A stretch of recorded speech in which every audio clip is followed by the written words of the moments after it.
right, Yeah. so when we left you guys off, you had just defeated Emmerich, played by our special guest, Stefan Surratt. Back in the Roll20, we can see that his corpse is laying there, and you guys see a glint on his chest, just inside his robes. I do have a couple handouts that I forgot to give you guys. Let's see. Here's one for the Clown Factory. This is going to be handout 11, and that was where we found the unicorn statue, the music box, and they were creating clowns with this pink mist going through the pipes. And the other one is when you guys got into this room. I should have showed you this one. Perhaps the stitched together chest might have given Cirrus a clue that there was something inside, but maybe not. Glad you didn't show us. That's kind of scary there. Yeah, it saved me a week of nightmares. Creepy. And then our last one is a picture of Emmerich himself, the Dark Jester. What would you guys like to do now? The mouths on the floor have all gone silent. You are alone in this room. Does the jester have anything on him? Did he? Because we like freed him, kind of like the good way. Did he change at all, or is he just same in appearance? When the unicorn's horn pierced his chest, he collapsed and crumpled to the ground. You saw the ghost of Emmerich reunite with his daughter and his wife. And he kind of gave you a look and a nod, and then they kind of dissipated and are no longer in sight. His body remains as it was when you fought him, in a crumpled state on the ground. To give you a reminder, this room is a massive natural cavern. Near the far side of the wall sits the Purple Heart Oak throne, decorated with arcane symbols. Above it, giant drama masks are mounted on the wall, with two tapestries hanging to either side, depicting scenes of madness and torture. Over on the other side is kind of a stage that is currently empty. And then where you fought him was the elevated platform where the giant clown came to life. Right. Well, Oracle's gonna head over to Starshine because the two of them are spooked and wounded and not doing really well, so they're gonna comfort each other in the corner.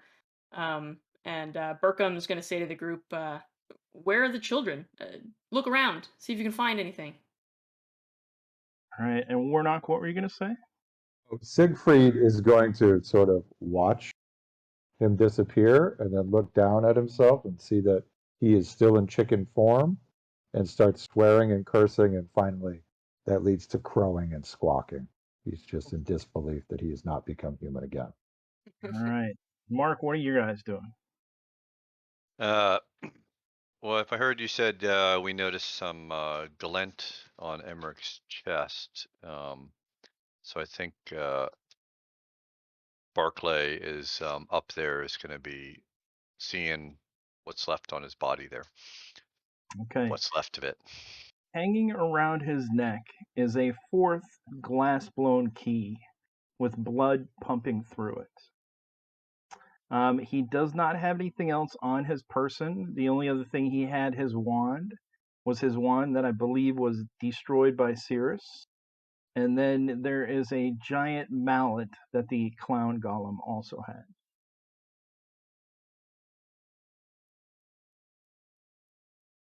Barclay will pull the key off of him and said, "There's another one of these keys here. Like, I still don't know what these are for. And if I look at it, I can see the blood pumping through it still on these." Yes, you Connect can. the keys together? How many do we have now? Keys? You have 4 currently. Yeah. Cirrus, Lou, you guys got any ideas? Not a one. Are my characters in this cave with those guys? Or are they waiting outside? I got them right down here at the bottom. Yeah, I didn't put them in there because you weren't here, but yeah, they are right on the page right now. Okay. And the big platform behind us, that's the clown machine to the upper right. That's kind of like a performing stage. Oh, okay. Hey, Matt, Daphne's gonna limp herself over to the tapestries, and she's gonna see what's behind the tapestries. Behind the tapestries, you find a large mirror. This mirror is decorated in ornate metal around the outside of it, and it has 4 keyholes on the top left, lower That's not left, it. That's a trap. We've learned upper that left, by now. and upper right. No. Well, we knew the children weren't here, so we need to go to the field in the mirror, I presume.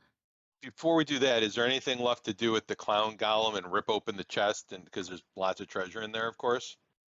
That definitely needs to be done. You tear open the chest of the clown golem, which is already kind of exploded because the little pygmy clowns came out of it, and it is empty. Pygmy Anybody- clowns and a clown chest. I missed the worst possible episode I could have missed. Jeez, out. Sounds like some cool stuff. And did Yeah. somebody pick up the mallet, the giant mallet? Does anybody pick that up or? Yeah, we loot don't- everything. Do you want it? I don't think anybody picked it up yet. I mean, my dwarf will carry it around as his weapon as a joke, because it's like oversized. It's about as big as he is. Yeah. The Sichi wants to look on the stage. What are these things? These kind of like bubbly shapes there with stuff sticking out of them. It's kind of like a little rod coming out of the wall, and it has a little globe of light underneath it. Oh, okay. Oh, you mean like the little half circle bubbles? Those are just kind of like a drapery kind of thing. Like if you have a Oh, okay. party, Scalloped curtain kind of. Okay. right? Burkham's heading over to this throne area and just investigating around that. Does Burkham have a key, or does Daphne have a key? I don't think I'm carrying any, no. Nope. Okay. All right. What are you guys gonna do? I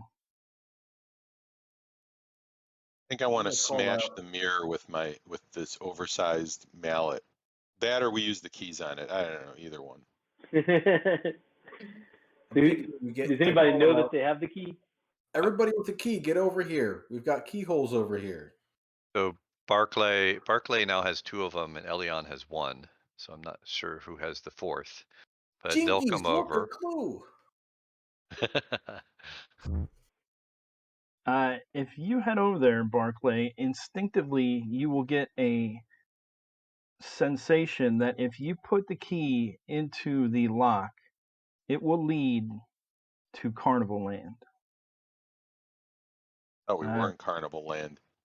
You were in the carnival, but this is Carnival Land. A land that is comprised of, games, candy, very similar to the image that you saw in the crystal ball. Okay, so Is not the games. Carnival and the Land, the candies. one that's in California or the one that's in Florida? I always get them switched with the world. It's the new one in Japan. This is the one in hell.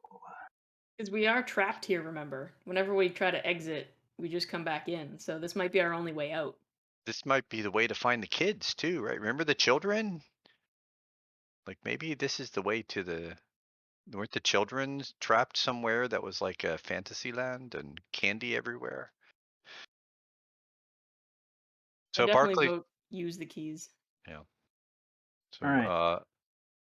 Barclay will look at the keys that he has to see like, are the keys identical, or do they, can he tell like the keyholes in the keys are exactly the same? There's not like one goes to one hole and the other goes to the other. All the keys look identical, as well as the locks on the mirror. Are you going to put them inside?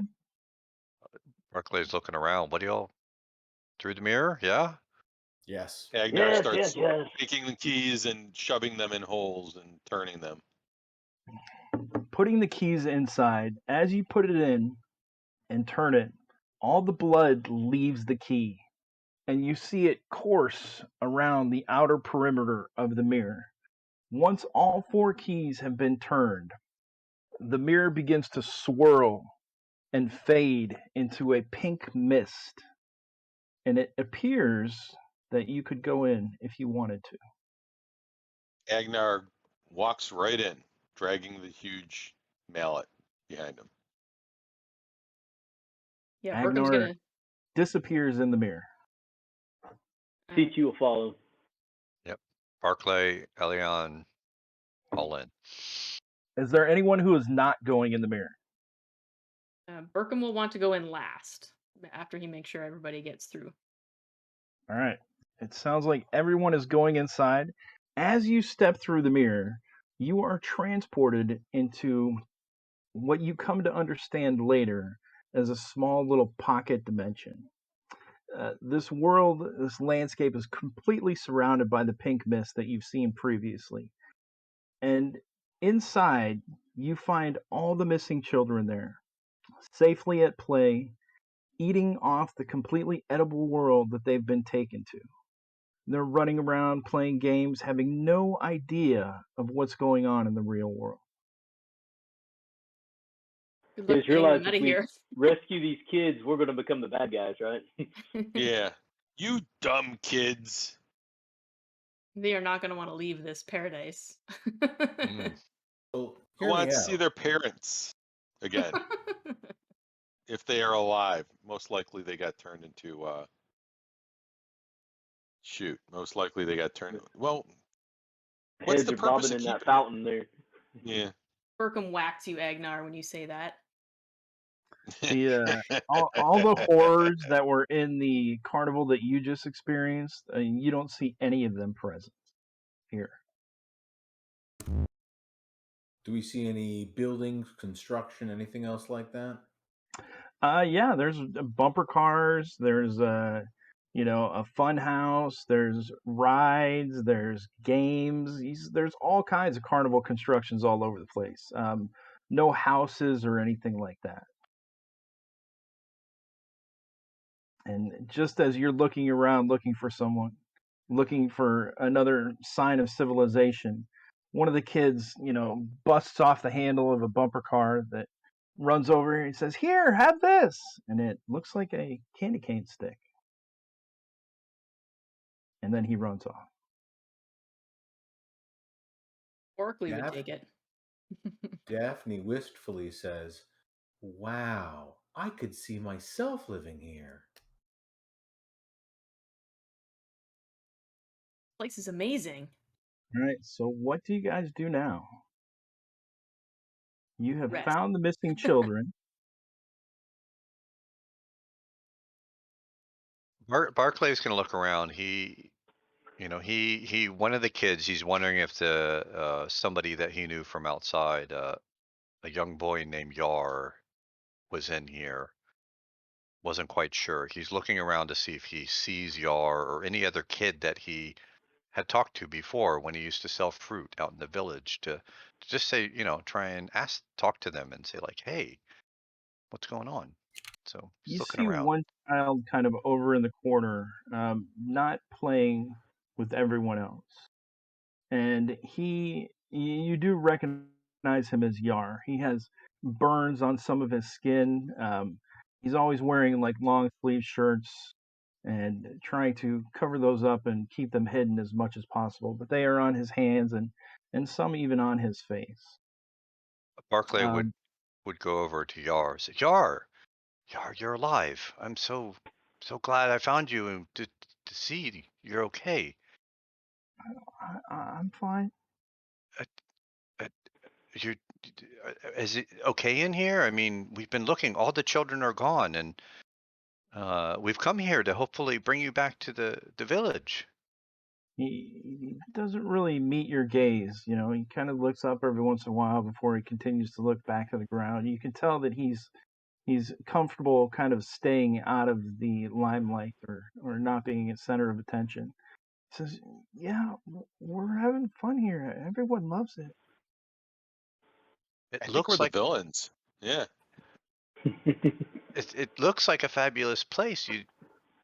Don't you want to go back to the village? I mean, I know it's like candy everywhere. It looks like, but um, do you want to stay here or come with us? There's nothing there for me. I just get made fun of, and people look at me funny. But I'm there. I'm your friend. You're always helping me out. Like I'll watch after you. Well, Like, that's just like one person, though. But I could stay here with everyone and eat candy all the time. And eventually, I bet you they'd like me. Barclay looks Oh. around the rest of them. Is like, it's gonna be hard to get these kids to leave here. I mean, don't you remember when you were a kid? Yeah, Burkham would also want to look around for his cousin who went missing, Mylene, to see if she's here. You see Mylene, and she is kind of ducking and peeking around because she saw you before you saw her. Mm. And she's like hiding behind one of the one of those fuzzy clowns that you like throw the ball and try to knock it down. You see her little face peeking out, and then as you're looking around and you see her, she quickly kind of hides back. Yeah, and he after a couple minutes of looking, he spots her, and he'll kind of go around and try and chase her and track her down. Say, Mylene, get over here, give your cousin a hug. Reluctantly, Mylene comes over and gives you a hug. He says, "What are you doing here? This is only for kids." We traveled far to get here. We've been looking for you all night. Your parents are worried sick. I'm fine. We're having fun. Parents? I know you're having fun, but responsibility, it's important. You're really selling it. Yes, sir. Oh, we can just yell at him to get him to come? Now round up your things. Okay. And he goes about getting his things and telling his best friends, "We gotta go. My cousin's here Well, to take they're care all of." doing that. Siegfried's going to say to Leonard the Unlucky, I don't give a damn about these kids. I just don't want to be a rooster anymore. And he's looking for the tent where he played the game that turned him into a rooster. Is there a There is So facsimile you of need that to eat here? you need to eat an old lady toe. Or there's a tent here that looks similar to that, but it doesn't have the sinister games that were there before, and it also doesn't have a giant rooster. is there any women or men or former serfs walking around with like those little trays of Candy stuff? vendor. Yeah. None, only children. Cigarettes, matchbooks, the postcard. Lou, what do you think? What are you doing? The Sichi's just kind of trying to figure out what. So everything's just growing out of the ground, edible. This is all just a synthetic world of candy, huh? I wouldn't say it's growing. It looks like it's constructed. But yeah, everything is edible. I'm sure that eating the stuff is going to be good for you too. Yeah. All right. The tents and stuff, they're taunt with rope and poles, and they just look like normal tents with fun games in them. Yeah, all kinds of rides, slides. He'll take out his bejeweled dagger and start cutting ropes for the tents. All right, the kids, get out! It's time to go! Time to go! Just start collapsing tents. What? And Let's go. that works very effectively because as the tents begin to collapse, they run out, screaming and not in terror, but like screaming in mock terror, like in fun. Ah! Ah! And soon they are all gathered up right in front of you. You can see behind you that the swirling mist appears to. There's no mirror on this side, but there is a portal of swirling mist. All right, let's go through the portal. Come on, kids. Aww. As you guys all step back through the portal, making sure the children, each and every one, follow through, you step into what you know as the pink mist, and there is nothing beyond it. You are completely surrounded by the mist. Instantly, you lose track of all the children and your companions. And as you're breathing in the pink mist, you feel very sleepy. Your eyes get extremely heavy. And after a moment trying to fight it, a moment of panic looking for the children, where are they? Each and every one of you falls asleep. What seems like moments later, you are And roughly Ravenloft now. not yet. Oh, okay. What seems like moments later, you guys are shaken awake. They did it! They're here! You guys can see that you are laying in the field that you came down to enter into the carnival. All the children are sleeping on the ground soundly. You guys are being woken up by the various townspeople coming out. Daybreak is just breaking in the sky. Dawn is just breaking into the sky, and the sun is coming up, shining on the ground. The carnival is nowhere to be seen. And let us move you to the world map. Oh boy. We're in the world now. Yeah, I can only load up a 10 megabyte file on here, so it's a little blurry, but you guys are right here, where that yellow circle, purple circle is. I imagine Oracly was he's a halfling, and he probably just blended right in with the kids, and like from the moment we were rounding them all up, he was like considered one of the kids because he was like eating their candy and just like he's probably still just like waking up trying to eat. Did any of the candy come through? The candy that they were all playing on? Yeah, and like the chunks that they would have like ripped off and were eating. I'm gonna say no. When you woke up, all that material was gone. Yeah, so he looks forward and then he's like, oh, and then he's really sad. All right, everyone in the chat, welcome to the Reaver Express. Put an emoji in chat, and we are going to draw to see who wins this module in the next couple of minutes. Really? This all you soon? have to do, I like to mix it up, You never we are know going when. to, you never know when. I like to keep them guessing.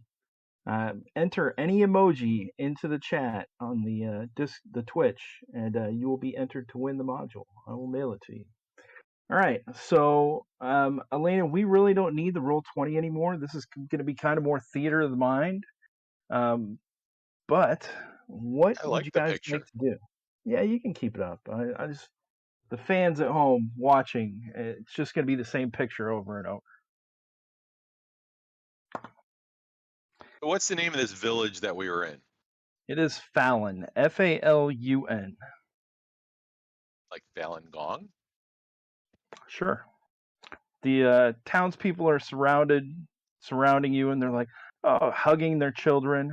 Oh, you found them. The magistrate is congratulating you, shaking your hands heartily. I thought that a bunch of them got turned into clowns. Well done, everyone. Yeah, all the ones that aren't clowns are here. Okay. So there's a lot of orphans now? We'll have to see the population of Fallon tomorrow. Once people go home and see how many kids are left parentless. Standing around? Mm-hmm. What would you guys like to do now? The mines aren't too far away. Those kids will find work.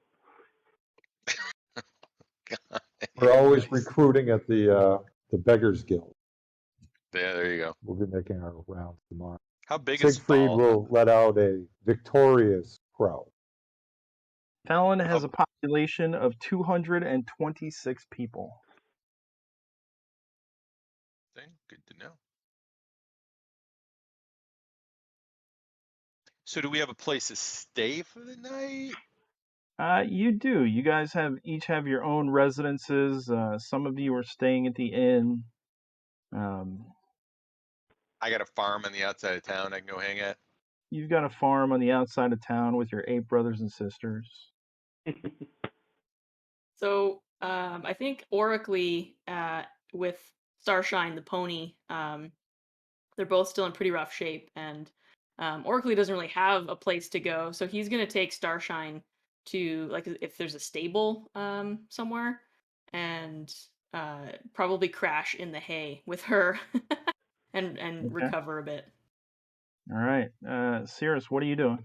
So I'm going to see if I can, if Shen and my cousin is, Daphne's cousin is around, in the crowd, I'll seek her out. Otherwise, I'm going to make my way over to her place. I'm going to see if I can crash at her house for a couple days, just because I really need to be in someone else's care. I am not in good shape. Okay. And Mark, what are you doing? Well, Barclay's going to look again for Yar to make sure that Yar's okay, and maybe have him, make sure he's good for the night. If not, make sure he's fed with real food and not candy. And then probably just try and get some rest. I mean, he's pretty beat up and tired too. Yar is a survivor, so he's used to kind of being on his own and making his own way. But yeah, you can definitely get him a bed for the night so he can Yeah. get some decent rest. Let's see. Lou, what are your guys doing? So I think Bass is probably going to go to his usual haunts, try to meet up with some friends and see what illicit work is out there to be had. Meanwhile, the Siki's fascinated by this bejeweled dagger. I mean, this is quite the specimen of ornamentation. He's going to take that back to his workshop, and he's going to thumb through some of his books on maker's marks and stuff, and try to figure out, like, is this part of like a royal, jewel collection? Is this some dagger that was created for some purpose? Is there some backstory here? So he's going to spend the next couple of evenings kind of researching that to the best of his ability. Okay. And Josh, what about you? Gonna go to the tavern where my only other sibling is, and I'm gonna start drinking and probably unload some of this stuff, like these fine stones, and spend with some of the many coppers that I now have. All right. And Warnock, what about yourself? So Siegfried is going to try to make contact with the other members of the Beggars Guild and let them know that he's stuck in rooster form, and also that there should be a bunch of orphans available within the next couple days to be recruited.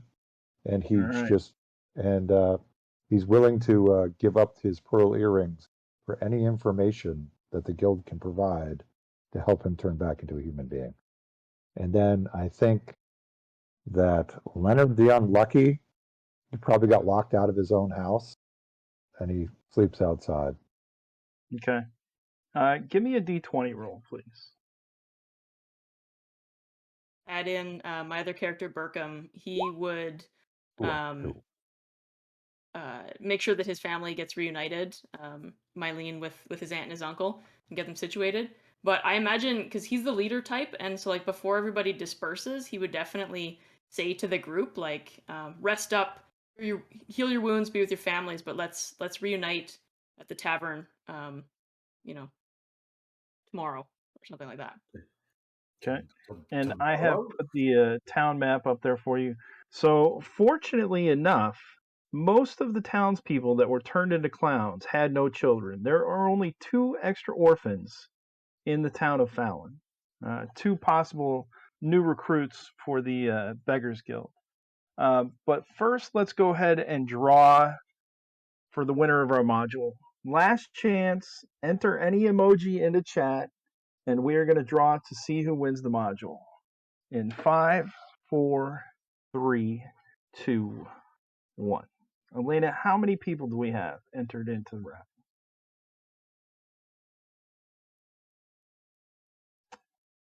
Are you there, Elena? Because I cannot hear you.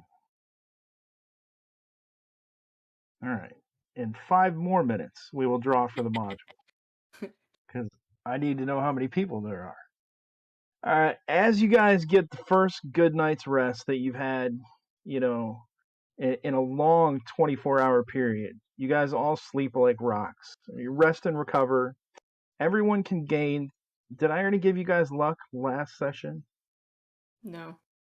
Everyone gains 3 points of luck for finishing these horrendous circumstances. So Is each one of your Is that like 3 points over your max, and then you three get 3 points as well? 3 points up to your max. Oh, okay, so this is just replenishing existing luck. You're not getting Correct. So if you bonus. have spent no luck, then you gain no luck. Barclay, our costermonger, gains 4 points of luck. So Barclay gains an extra point because of his newly acquired patron or deity. So that is the first thing. Everyone can gain 2 hit points if you've lost any hit points up to your maximum. And let's go through and Cirrus, who are you going to take forward into further adventure? Hold on a second. Let me review my notes here. Out of all the characters you have Follow available, along. There's Daphne. I could always take Daphne, but you know what? I thought it over. I'm going to take Daphne with me. all right. And what is Daphne's class going to be? Reveal it to us. Daphne is going to be a necromancer, but she's going to start off as a wizard. It's not the journey that she would have set upon, but with all the major corruption that she's starting to pick up in this grievous wounds, she is the cast of the fall. She's going the path of the fallen wizard at this point. Unfortunately, we will see what happens to her. And as the pink mist filled your nostrils, something triggered in your brain, and you suddenly understood how to cast these arcane spells at your disposal. You have full use of all your spells right now. And as a magic user, you rolled 1d4 hit points already, correct? Yes. All right. Gossamer, who are you going to be taking forward? I am going to be going forward with Burkham the dwarf. Burkham the dwarf. So the race dwarf is the class itself. You gain a d10 of hit points, which if you haven't rolled, you can roll right now. You also gain the sense to smell underground gold and gems, as well as discovering architecture kind of underground. Kind of like almost like a little trap check, maybe, or discerning who crafted something. Lastly, you get a mighty deed. Would you tell us a little bit about that? Yeah, so the Mighty Deed is a feat that I can kind of draw upon my inner reserves to when I'm striking a foe to perform some sort of extra special, epic perhaps thing that I can add to whatever I'm trying to accomplish. So it'd be things like I can try to trip them as part of my attack, or push them back, or I can do some kind of targeted attack to maybe try to blind them if I can hit them in their eye. Things like that. All right, wonderful. And Lou, who are you going to be taking forth? So I'm going to go forth with Vasici, and I think we're going to push him towards the thief class. I think All his right. interest in jewels and stuff will serve him well in that. All right, so you get various thief abilities like hiding in shadows and climbing walls and backstabbing and all that good stuff. Yeah. You're chaotic, is that correct? You know what? I forgot what he was. He is. I feel like he might be a little chaotic, giving up, his servant like that. Yeah, I think you're right. Yep, there it is. Got it. All right, so you also get the handle poison ability, if I'm not mistaken. But you are going to be our trap checker and unlocker. I have just heard from Elena, and we have 3 entrants in the raffle. So let me roll a 1d9. Number 5, Elena. Do we know who that is? That is actually Cirrus.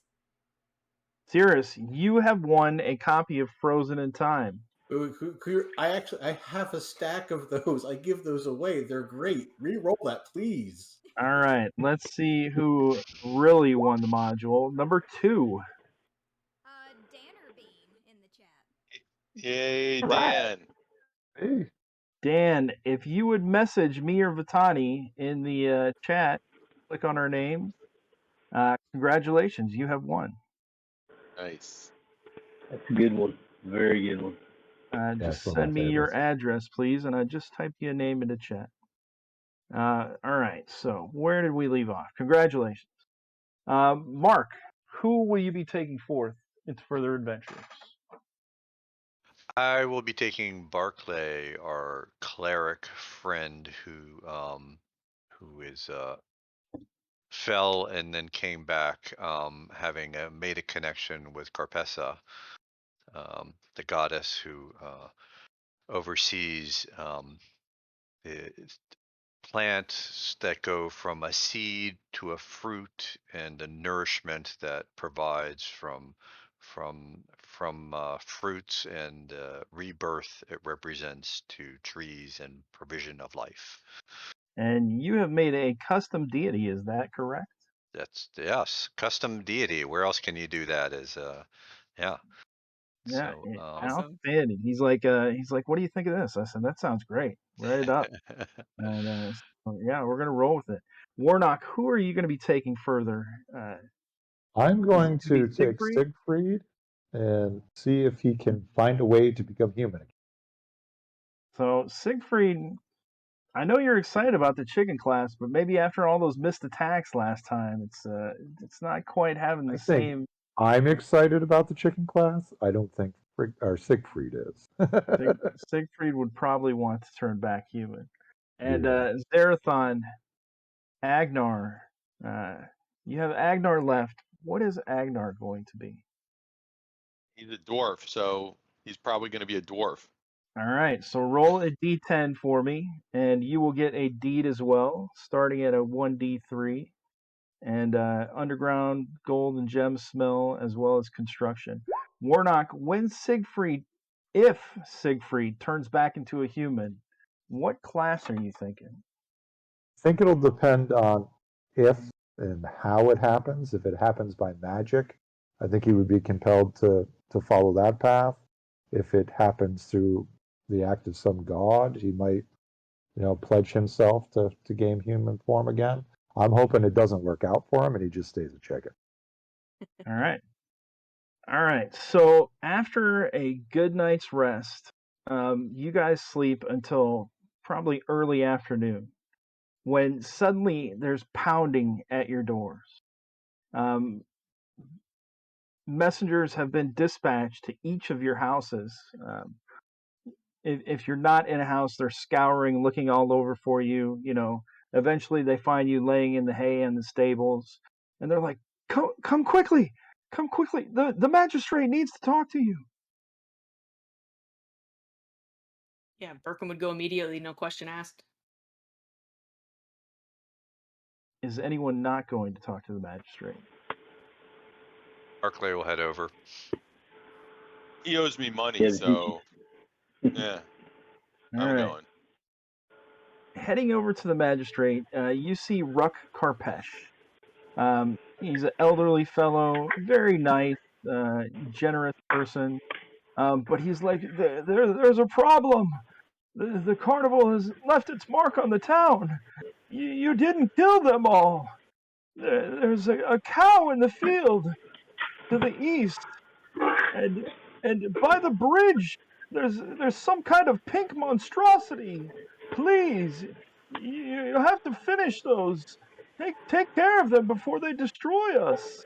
What's the cow doing? Lou, you've got some background noise. Oh, sorry about that.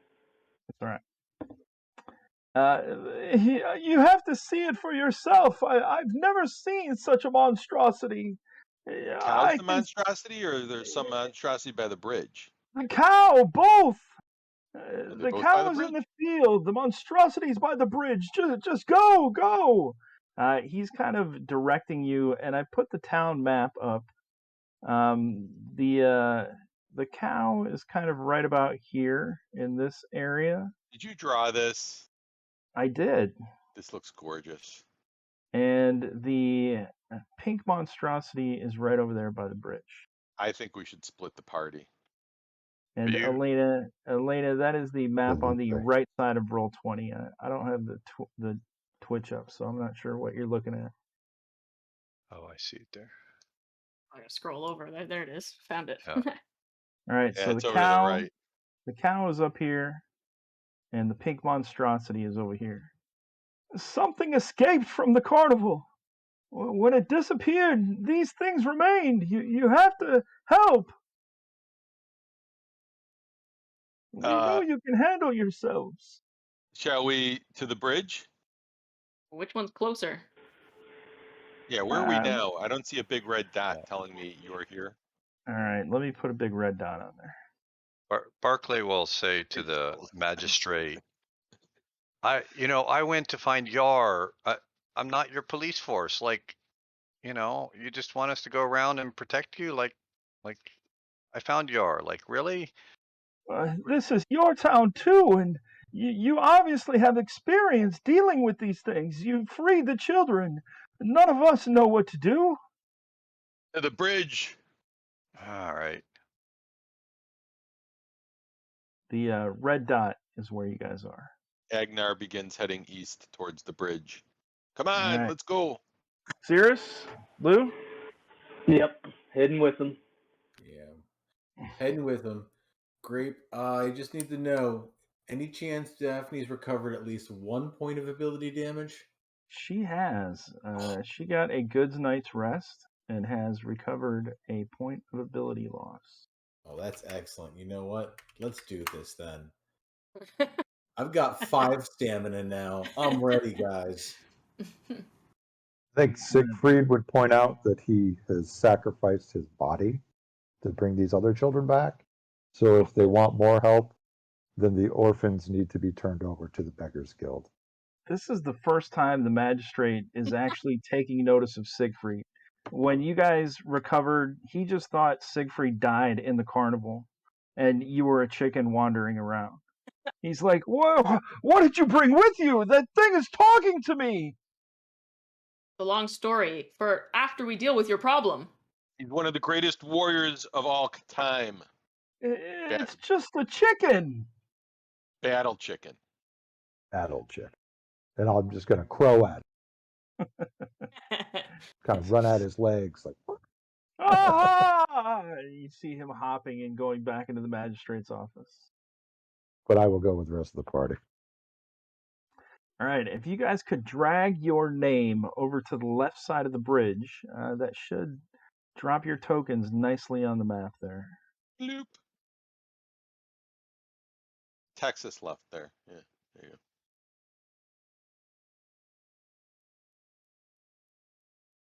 All right, we've got 4 of you. Can't seem to get myself over there. Come All right, on. when you say name, which name? Name down at the There we go. bottom or name? The Over, name of your PC. So if you drag Siegfried, if you drag Vasici over there, yeah, perfect. There we go. All right. So I'm dragging Siegfried, but it's showing a different token. Yeah, it's showing Doesn't your really matter. human I know token. which one it is. Let me go grab your chicken token. And remind me, why did the chicken cross the bridge? To get to the It giant hasn't cow? yet. For It blood. has not yet. Fight the So pink the monster. This is a pink monstrosity. creature. To cause pain. All right. There we go. So that should be everyone. And let me put Agnar up there. All right. Oh, let me put your name on there, I bet. Okay. We have a new API script that I loaded. So if you click on your tokens, please, and then where it says bar 1, the red dot, enter in your current HP value and your max HP value, if you would please. And Is then that click with the D whatever that we rolled in addition if we leveled? correct. And then Okay. hit save settings. Yeah, I had already rolled my hit points, so I didn't take that 6, although that 6 would have been a whole lot better. Okay. What I get? All right. So you guys can see a rustling kind of sound over in these bushes, just about over here. And you see flashes of pink and what looks to be like a fluffy arm sticking out of the bushes. Hey, monstrosity! Is that Mr. Tiddlewinks? I don't think There's- Mr. Tiddlings wasn't pink, was he? He said a There's- fluffy Was- arm, so I don't know. I mean, Was Mr. Tiddlewinks pink? Mr. Tiddlefinks was not pink. oh, okay. Burkham would what move about the- forward wh- right wh- away. He's got urgency here because this is only one of 2 problems, so he'll go straight forward, start heading that way with his 2-handed axe that he's now wielding. All right. Cirrus, what are you going to do? I'm pretty sure that I'm going to be hanging back here using my staff to support my weight and providing some form of range support. Hey, Lou? The Sichi will follow behind and have out his 10-foot pole there. So maybe drop back maybe 10 foot from her character, and then again he has. All right. So go ahead and move your guys' token as you're declaring your movement. Zerathon, are you heading over there? Yeah. As you guys head over there, it looks like a giant ball of cotton candy. Burkup's gonna say, "Oh, Oracle's gonna miss this." I'm going to try and run and tackle it into the stream. You're pretty far away, but go ahead and run. Okay, can I move more? Yeah. You guys can move up to however far you want until I say stop moving, something's happening. Does it look like it's, does it look friendly? It looks like a giant ball of cotton candy. Cotton candy beast. That's friendly in my book. You. Come here. We just want to talk. So stop. As you get over there, the ball of cotton candy begins to turn. And you see Holy what you turn. thought was a cotton candy ball is actually a cotton candy golem. Let's roll initiative. Do I get any initiative bonuses because of things now? No. Do you have your character sheet set up?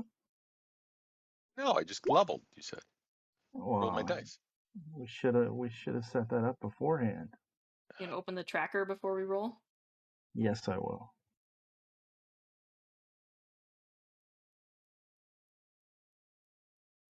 You re-roll then. Nope, it's in there. Cool.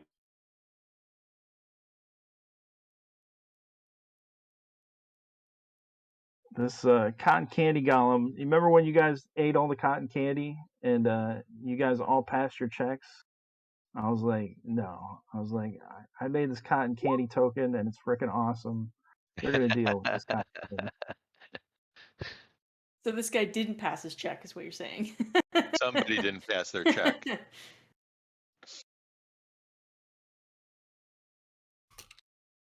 All right, Siegfried, you are going to be up first. Okay, Siegfried would like to use his "It's Just a Chicken" ability. All right, give me a roll.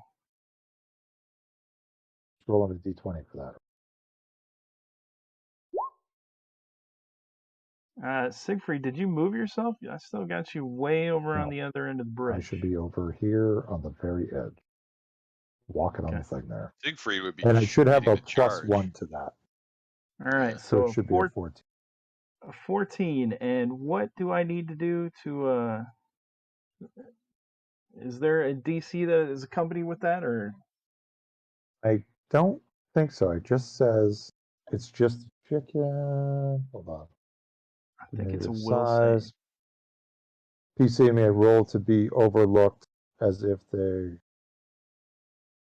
are just a chicken, so they wouldn't attack me. It doesn't He say does a not know. DC save. You are just a chicken. I'm just a chicken, so I get a +1 on my attack for the next. So write down a will save for the monster to notice you against your just a chicken roll. So that way I can remember.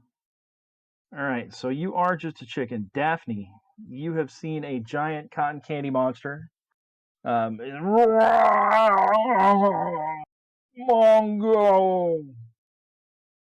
What are you going to do? Well, actually, this is the most normal thing that's happened to me in the past couple days. So Daphne's going to spend the rest of her time kind of advancing. She's going to spend a little time catching up here. So she'll end up right there. And yeah, that's where she is. All right, Barclay, you're up next. All right. This thing is not engaged with anybody yet. So That is correct. So Barclay is just going to move up to where he get a clear view of this creature, and he's going to pull out this vial of brown liquid that he had picked up before and unpop the top and throw it at the golem creature. Hopefully it'll Okay. like just stick into the, how cotton candy, like everything sticks to it. I'm Everything hoping sticks to it. this vial of brown liquid, which is acid, is just gonna go right into him and start dripping all over him. And where did you get this vial? Do you remember, so I can look it up? Exactly what it's From the carnival. I know from the Thanks. carnival. He knows. Which He one of the knows. 27 rooms? It was the snake place, I think. Snake place? Yeah, when we got the jars. Okay. I think I had Oh the yeah, snake. that sounds right. Brown. That's correct. Yeah. Vial of brown liquid that was acidic. All right, so give me a ranged attack roll. Right, let's see what Barclay's got here. So I don't have a ranged weapon, so let me just roll it manually here. D20 plus your agility. Yep. Let's just do it. Where's the D20 here? Come on, get to the roll place. So these are the acidic bubbles that blew up in our previous encounter with Emmerich as well, right? And that's a terrible roll of a 4. That is a terrible roll. And as you unstoppered it and threw it, it sails past the mimic into the bushes beyond. Mimic, darn it. Once it hits the ground, it does explode though. And it creates these acidic bubbles, kind of like dish soap bubbles. But it is going to be just behind him. So you can see the bubbles kind of right there.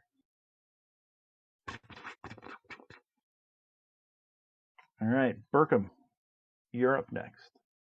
All right, Burkham's going to move forward and he's going to declare, you will not terrorize this town any longer. And he's going to attack with his two-handed axe. And for his deed, he's going to attempt to do like a targeted attack to like hack off one of its arms. Okay.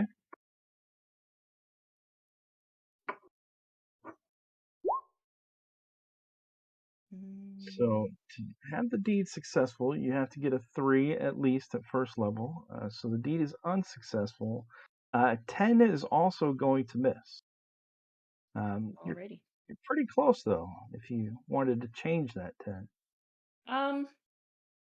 Yeah, I will actually. Burkham's got quite a bit of luck, so I will burn 2 luck. 12 hits. Sweet. That is 7 points of damage. And watch the beast. Should begin squirting blood here in a minute. What? Oh, it's not squirting any blood. Oh, all right. Vasici, you're going to be up next. You said not to squirt blood. I think I have to I gotta attach it to the character sheet. Hold on. All I'm right. gonna see if I can jab my 10-foot pole into its belly. Then hopefully, if it's made out of cotton candy, it's look at that. There you go. Beautiful. I'm gonna see if I can lift it up and dump it into the river there. There's the blood. That's awesome. There you go. And so now you guys can see the yellow ring. You asked me about the green rings around yourself. You'll notice that Daphne has kind of a yellowish ring, as well as Barclay, and the Golem now has a yellowish ring. That is how close they are to death. Cool. Gossamer, I also need you to make a strength check, please. Sorry, Lou. Okay, try to pierce it with the 10-foot pole and then kind of fling it into the river if possible. All right. You managed to hold on to your battle axe and tear it away from the cotton candy, but you can tell that it definitely wanted to stick. Give me an attack roll, Lou.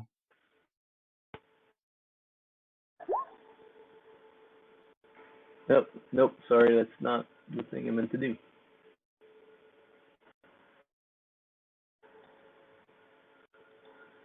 Is that right? There we go. Got an 11. Let's see, an 11 is going to miss. You know that a 12 hits. Oh, then I think the luck will finish the job for me. I'll burn a point. All right, so roll damage. Let's see. This, I mean, it's just a 10-foot pole. I'm just trying to lever him over into the water. I don't know what you want me to do for.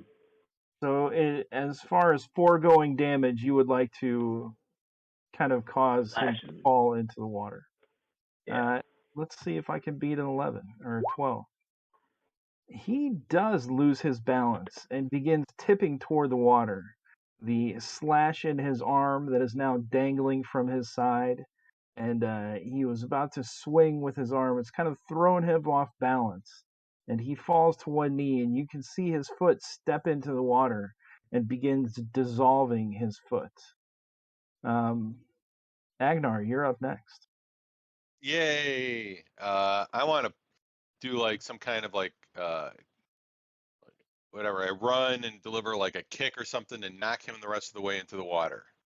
All right, so you want to do a charging attack, it sounds like. Sure. That is what, 5'10", so I think that's at least half your movement. You get +2 on your attack roll, so just make a melee attack with your deed dice of D3. He die. Did I hit the right thing or no? You did. I'm not sure why it said 0 though.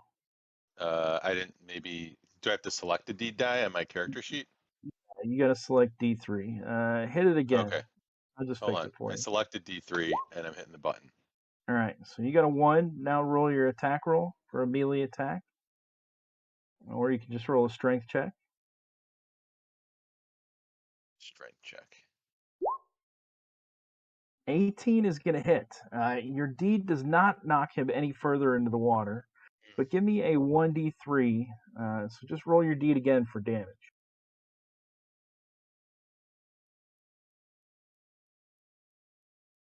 I might not even get a hit off. So 2 points of damage.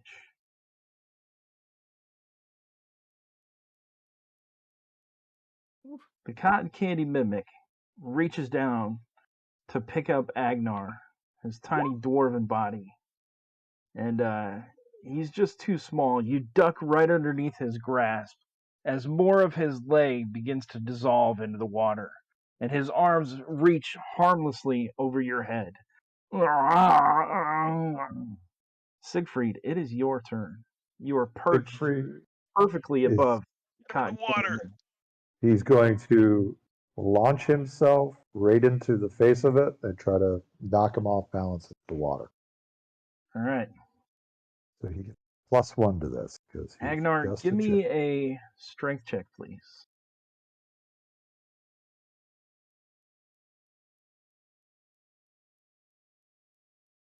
Yeah, you do get +1. Oh, me. So, I'm Agnar. Sorry. yeah, so Siegfried, roll your attack, and Agnar, give me a strength check. I forgot my name. So many died. Uh-oh. A 5 is going to miss, but not a problem. You just sail wide and land on the opposite side of the mimic. Agnar, your foot has become lodged in the cotton candy. When you Nice. kicked him, it kind of absorbed into his body a little bit, and you are kind of standing and hopping on one foot while your other foot is inside the body of the mimic. Daphne, you're up next. All right, so let's go over here and see if I can. Oh, yeah, sure, why not? We're gonna go over here. Daphne's gonna try to protect her friends, and it looks like Agnar is gonna get swallowed sometime in the near future. So we'll see if we can help him out with a little bit of magic here. We'll cast Magic Shield on him because what else are we gonna do? That's a 16, and oh, this is fantastic. So I think Agnar will be happy with this. That little dainty hand that's going to manifest around you and block stuff will give you a plus 4 to your AC for two rounds. So you see a well manicured hand with bright blue nail polish kind of manifest right in front of you, Agnar, kind of protecting you from further hits. Barclay, you're up next. Thanks, Daphne.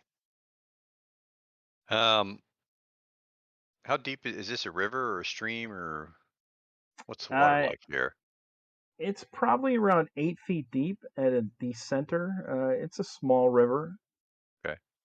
So what Barclay is going to do is he's going to go over, jump up on the edge here, and he's going to do a cannonball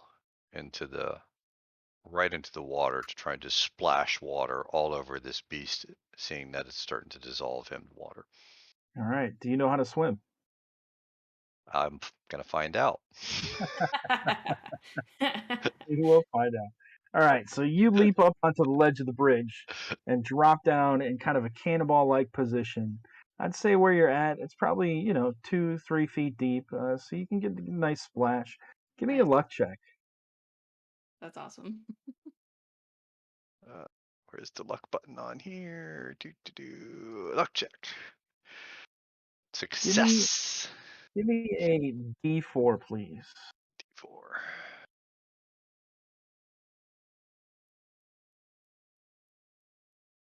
So the water splashes up, but as it's not very deep there, it only does 1 point of damage. But it does splash up onto the creature, and you see the cotton candy kind of sink in, almost as if it got hit with the acid bubbles that you had tried to hit it with before. The water effectively kind of melting the sugar. Now give me a reflex save. Ruh-roh. The water is rushing, pretty well. It's not particularly deep here, but there is a nice little current. Do you want to stay in a 9? Boy, I sure don't have a lot of luck. Yeah, I think I'll stay at a 9. See what happens. All right. So as you splash down and try to stand up and gain your footing, you're just pulled, a little bit under the bridge as you're fighting to swim. The current is definitely pushing you before you can completely gain your footing. So you're just under the edge of the bridge right now. Okay. Burkham, you're up next. All right, Burkham's gonna move forward and take another swipe with his big axe. And what he's gonna do is he's gonna kind of try to do like an uppercut with the axe. And for my deed, I'd kind of like to aim it such that it would cut the portion of the cotton candy to free Agnar's foot. Okay. Daphne, you should recognize this cotton candy monster. I believe it is from a Scooby-Doo episode. A 22 definitely hits, and you not only cut Agnar's foot free, and he falls backwards onto his rump. Pink cotton candy all over his foot that's quickly dissolving from the water that's kind of been splashed over from Barclay. But you see the cotton candy creature begin to melt down into nothingness. And the last little fingers stick up out of the glob of pink, sugar, melted sugar onto the ground, and then just kind of disappear and run into the water, right straight down toward Barkley, kind of covering him in sticky fluid as he's fighting to get back to the shore. And I'll run over to the shore and help Barkley come in if he needs aid. All right, mission accomplished. The pink monstrosity has been defeated. Now to the cow. Out to the cow. No time to waste. I rinse my foot off and then, yes, to the cow. There's cows in the field all the time. Like, what can this be? Really? A cow? I don't know. The mayor seemed torqued up about it. Let's go. Look. All right. Heading over to the field just north of town, almost right between two of the mushroom farms up to the north, you do see a cow in the middle of the field. And let me put you guys on the new map. You are down in the bottom left corner. If this is near the mushroom fields, can I make a quick check to see if I would recognize this cow, since this would be near my aunt and uncle's farms? Absolutely. Give me an intelligence check. Well, I'm not the brightest dwarf, but 14. It's not even going to be that hard of a check. You definitely don't recognize this cow. As you guys come up over the hill, you can hear the methodical chewing of the cow as it's bending down to eat the grass. The cow has transparent skin. Each organ, bone, and contracting muscle is in plain view. The bovine's heart beats strongly, pumping blood throughout the beast's highway of veins. And a reservoir of milk rests just below its abdomen. The milk is a rainbow swirl, glowing softly. And I even have a handout for this. Did the mayor say what his issue with this weird cow was, other than it's just weird? I mean, He it's just said it see-through. was a Is it monstrosity. attacking people? Is it just being weird? And she's just standing there chomping on some grass? She is just standing there chomping on some grass. You guys can see right through her. And there's rainbow milk, if I heard that right. You did hear correctly. There is rainbow milk swirling right above her abdomen. Let's As a go milk her. bizarre farm animal himself, Siegfried suggests that maybe we don't necessarily need to kill this cow. Maybe we take it to a barn somewhere. Yeah. All I right. want to We milk could it. just paint it. Nobody will ever know. Right? Burkham's gonna look to Daphne and even Barclay too, and say that is this magical? Mm, Hold on a No. second. What would cause this? I don't think it's natural. Let me make a spellcraft check. It's magical. Honestly, in all honesty, all kidding aside, Sarah, Daphne would look back at you and she would say, I have no idea what it is. I didn't know anything about casting magic until 2, maybe 3 days ago. Wow. Well, you Cow still know kind of- more than me. Cow So kind of leisurely just moves along, eating grass. Barclay will approach the cow and see if the cow is, doesn't mind. And I think I do know how to maybe I can see if this is, see what kind of magic this is. All right, so you guys go ahead and move your tokens, and Agnar, as you get right about there, the cow kind of looks up at you, stares at you for a moment with, you can see its eyeballs and inside its brain kind of thumping in its head. And then it kind of turns around and just begins kind of walking away, still chewing the grass. Not running, just kind of trotting. I want the milk. It's walking away from you. So I'm gonna see if I can do a move silently and approach it from the other side. All right, give me a roll for that. Does anyone have any rope? Barclay's got some rope. He'll hand it off to somebody once. He's gonna try and cast also when you have a chance. Sure, Burkham will take your rope and he'll start heading in the opposite direction of Vasici as we kind of like try to go around, but circle this cow. All right, Sichi, what did you get on your sneak silently? Oh, you are very silent. So go ahead and sneak to where you would like to be.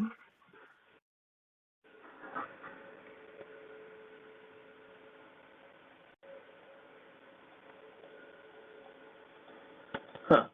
Not able to grab my character. I think you're on the draw On the token. draw. You're Nope. making rectangles. I was wondering where all those came from. Is there a way to undo those?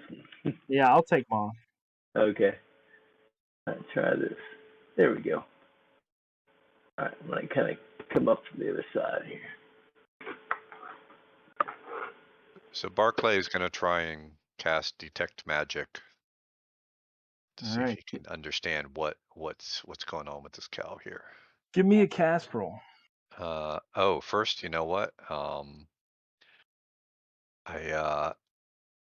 need to do Mercury. Nah, Mercury. No, I just don't know Mercurial casting. 17. And you said there is no mercurial for this one? I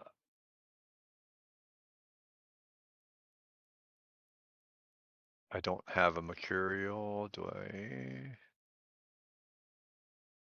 I'm a cleric though, right? Like clerics Oh, do yeah, that's true. Mercurial. Yeah. Right? So, 17 is cleric is aware of the magical elements on any object or creature within range. The milk is identifying as magical. And it is identifying as a beneficial magical.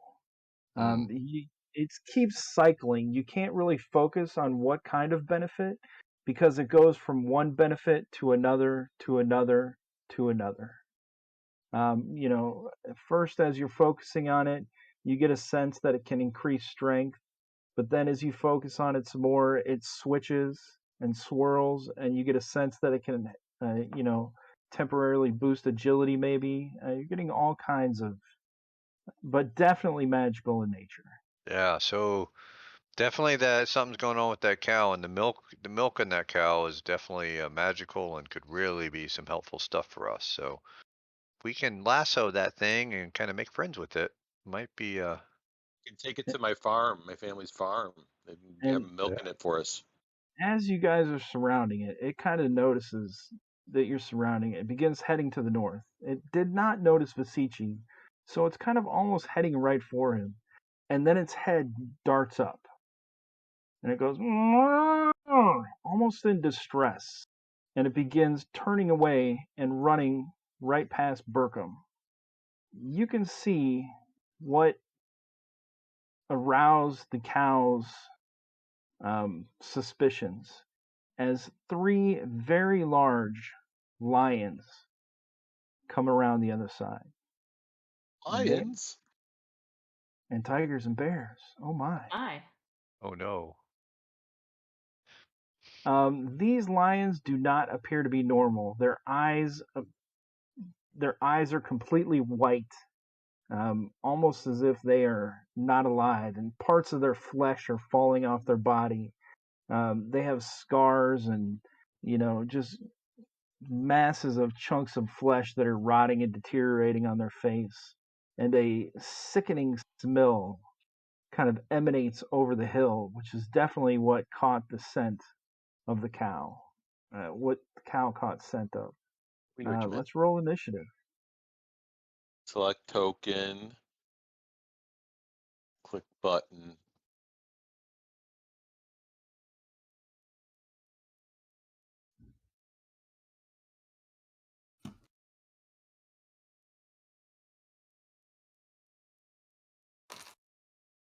Burkham's definitely going to try and lasso this thing. Is that something that he could have done before this happened, or on Did you have the condition? rope out? I know somebody had Yeah, him I rope. was. I took the rope from Barkley and I was closing in on him. Okay, yeah, definitely. So you can do that upon your action. Let's see. We have. It looks like Siegfried is going to be up first. No, Beseech came in with late 20. Ooh. Beseech, you were up first. High roller. All I'm right. gonna say that your silent roll is still in effect for these lions. They have not noticed you yet. All right. Don't got a lot I can do against the lines.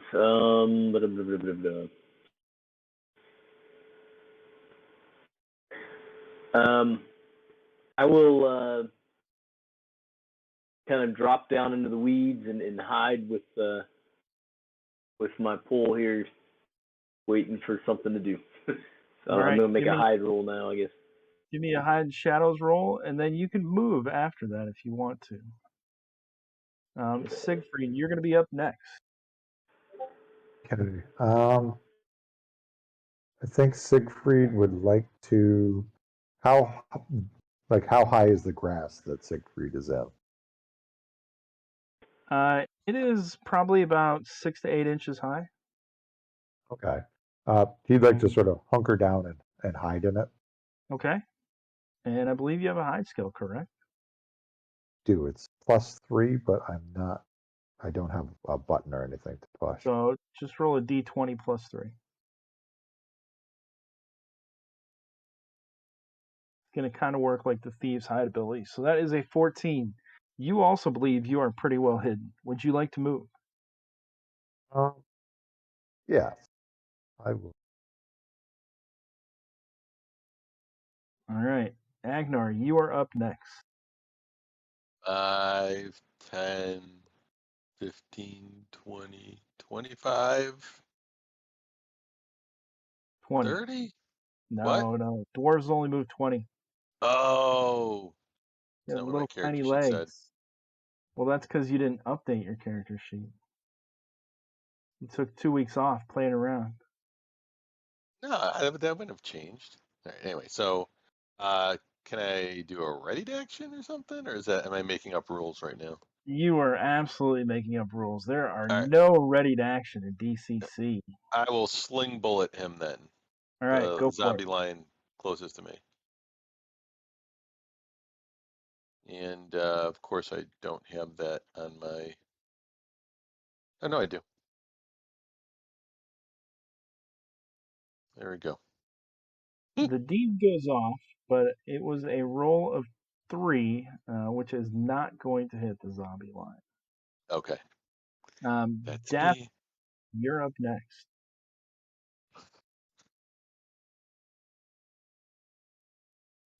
You might be muted, Cirrus. Yeah, you muted Cyrus. Can I touch the chicken without breaking the chicken's stealth? Sure.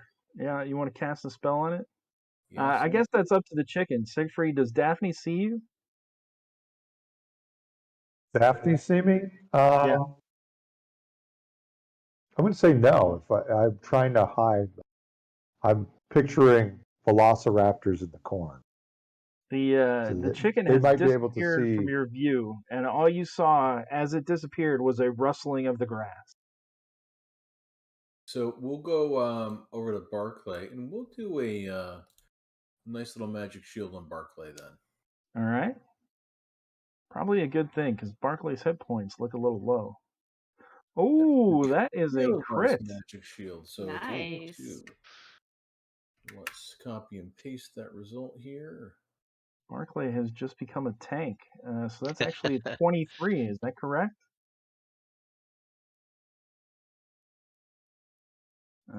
Yeah. Oh yeah, it's a crit. So natural 20. So yes. Good So catch. that is a 23, and you could probably spend a point of luck to bump it to a 24 if you want.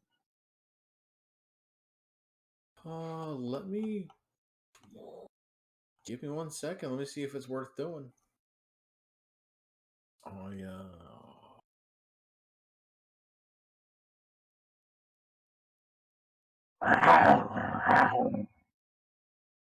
The lions are getting restless. Sorry, the spell jumped on me. Cursed spell. Well, Burkham is going to try to catch the cow, so that shouldn't disrupt anything. Why don't we go to Burkham, and then we'll come back to you right after that. Burkham, what are you going to do? Yeah, that's what I'm doing. Got the rope ready, and I'm just gonna try to lasso around this cow's neck. All right. Would you rather have a luck check or an agility check? Luck. Give me a luck check, please. Mhm. Oops. Ugh. The cow runs right past you as the rope kind of just hits it on the top of the head and then kind of slides right down its back. Yeah, Oh, wasn't expecting it because it got spooked, so it ran a lot faster. And then upon seeing these zombie lions appear, Burkham will instinctively let the cow go and start moving towards the lions. all right. Cirrus, do we know what you're going to do with your spell yet? Yes, so we are going to burn that point of luck. Apologies, the spell totally jumped on me. That's all right. And it's going to be quite awesome. A 24 will give Barclay a shield that lasts 1d4 plus 1 turns and gives a +4 bonus to AC, blocks magic missile, blah, blah, blah. Blocks most attacks from mundane projectiles. Blah, blah, blah, blah. So we're going to do that. It's going to last a long, long time. All right. So roll the 1d4 plus 1. And 5. Barclay, you have a +4 to your AC and are unable to be hit by projectiles for the next 50 minutes. Oof.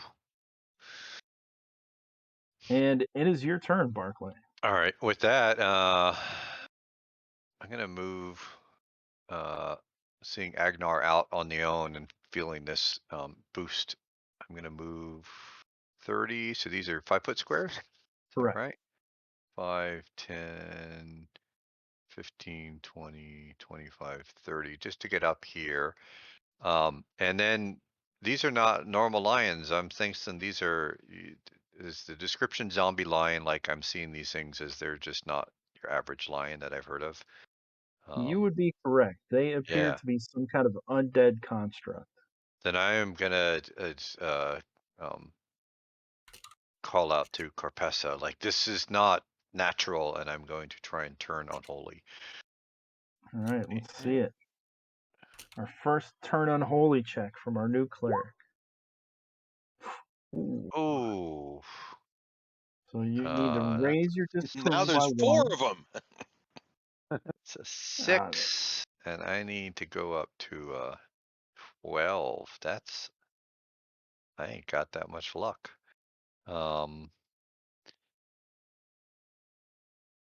Well, yeah, that would bring me down so low.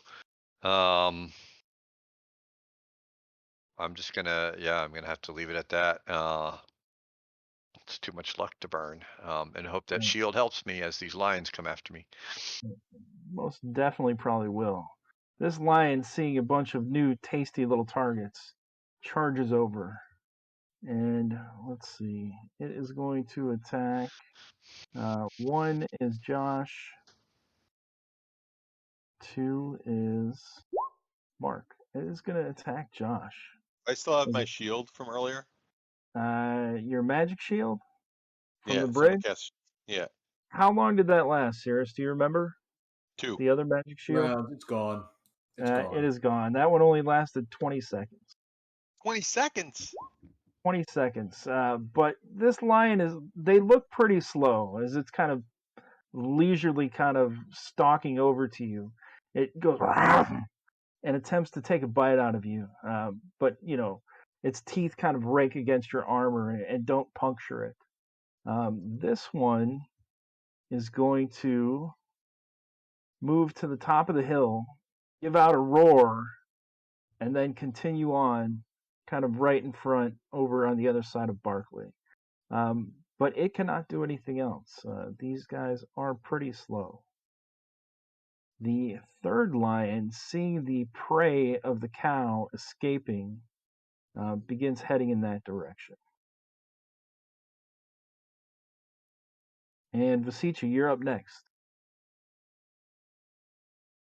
All right. I think I'm going to pop up and attack with my pole.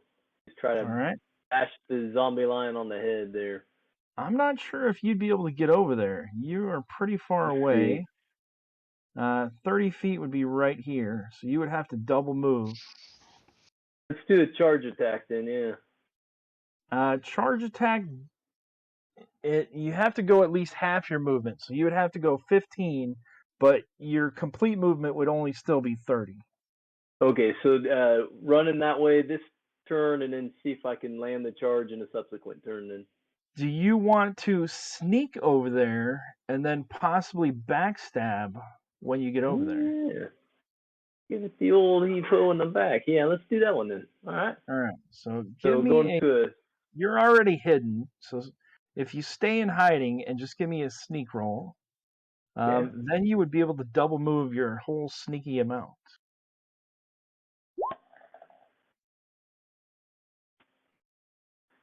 Oh, not so hot. That looks a little low. Yeah. And that's they're going to roll against that. Is that correct? Correct. All right, I'm gonna pump it up with 2 points of luck there. At least get it up to a. All right.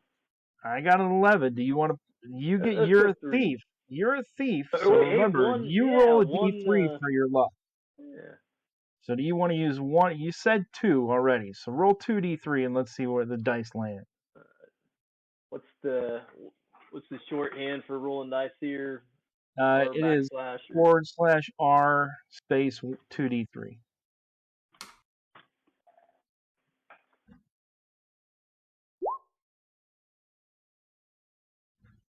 Yeah, so that is a 9, 10, 13. 13. You are hidden, so move your 60 feet, and Siegfried, you are up next. You are hidden as well.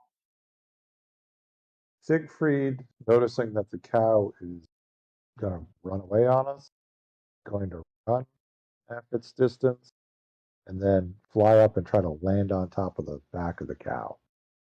Nice. All right. You charge over to the cow, breaking your cover. And the cow isn't very fast, so you're able to catch up to it quite quickly at your full chicken speed. You take flight and begin flapping your little chicken wings. And give me an agility check to see if you can land on this cow as it's running away. Do you want to stay at an 8? Do I need to get over or under my agility? You need to hit the DC that I have created in my head. Oh, I don't have enough luck to burn any, so sticking with the 8. All right, so you land on the cow just on its butt as it begins to pull away from you, and you flop down right behind it. But you are directly behind the cow, and it is not moving very fast. So you think you'd probably be able to get another good jump in next round. So far, you are not riding the cow. Agnar, you are up. Yay! I'm gonna hit him with my scythe. Scythe? Scythe. Scythe? Yeah. And what kind of mighty deed are you trying to do? Decapitation? Oh, that is certainly a mighty deed. Let's see how it works out. Let's see how that works out. Nope, not so good. No, very good. The deed goes off, 12 to hit, and a 12 does in fact hit. Not great on the damage department, but your deed went off is the important thing. And so the scythe cuts down right behind the lion's neck. And this lion's neck is massive, where it would create extra damage from the blood pouring out of it. No blood comes out of this wound as the skin kind of separates.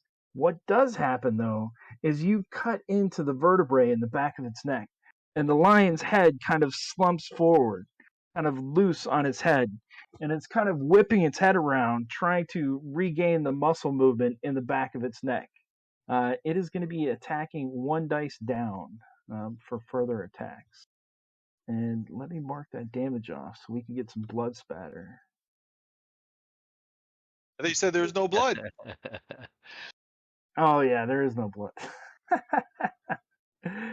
Daphne, you're up next. All right, so let's. I think that zombie lion in the south is slow enough that I can do this. I'm going to come up and help my friends up here. So I'm going to come up and cast my freezing hand spell, and hopefully get a little bit of damage off this way. That'll be a 15. That's good enough for at least a 1d6, I believe, damage effect. Yep, 1d6. I'll take it. Boop. And that'll be to the one right there, All south of right, and Barclay. so this is karmic casting, or this is the one where it's +5, -5. Is that correct? If I choose it to be and it's balanced, then it's going to stay balanced. I'm not adding anything. I see. All right. So 15, and how much damage for? 4 points.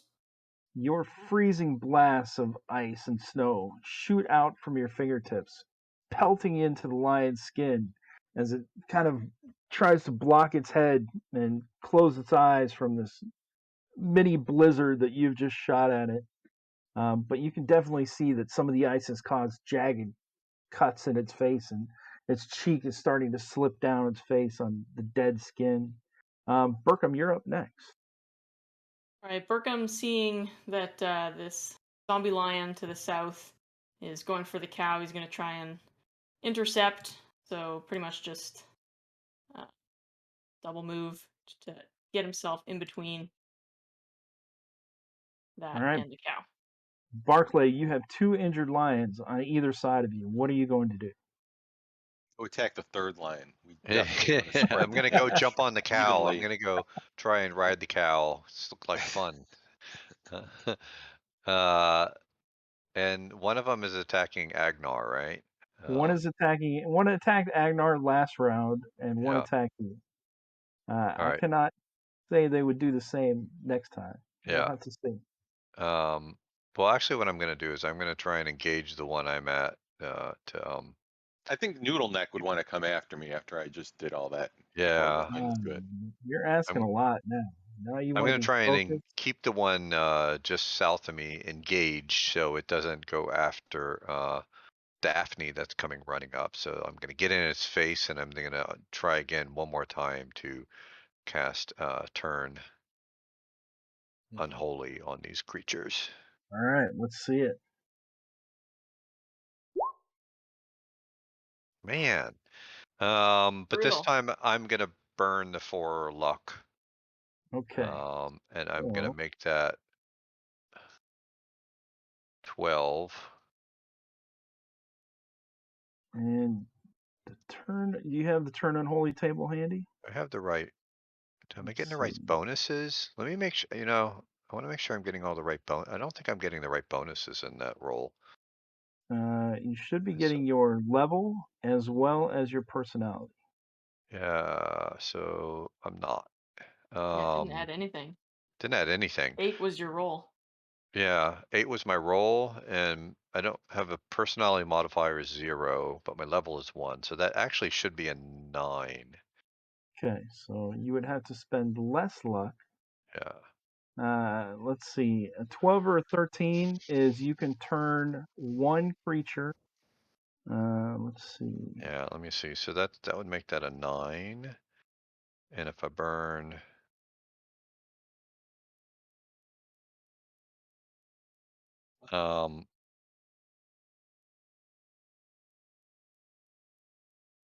so if I burned, I'm gonna burn 5 luck and make that a 14 so that I can turn 1d3 plus caster level.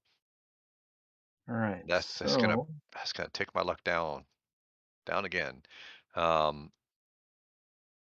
then 1d3 plus caster level, So so roll the 1d3. 1d3 plus 1. Oh yes!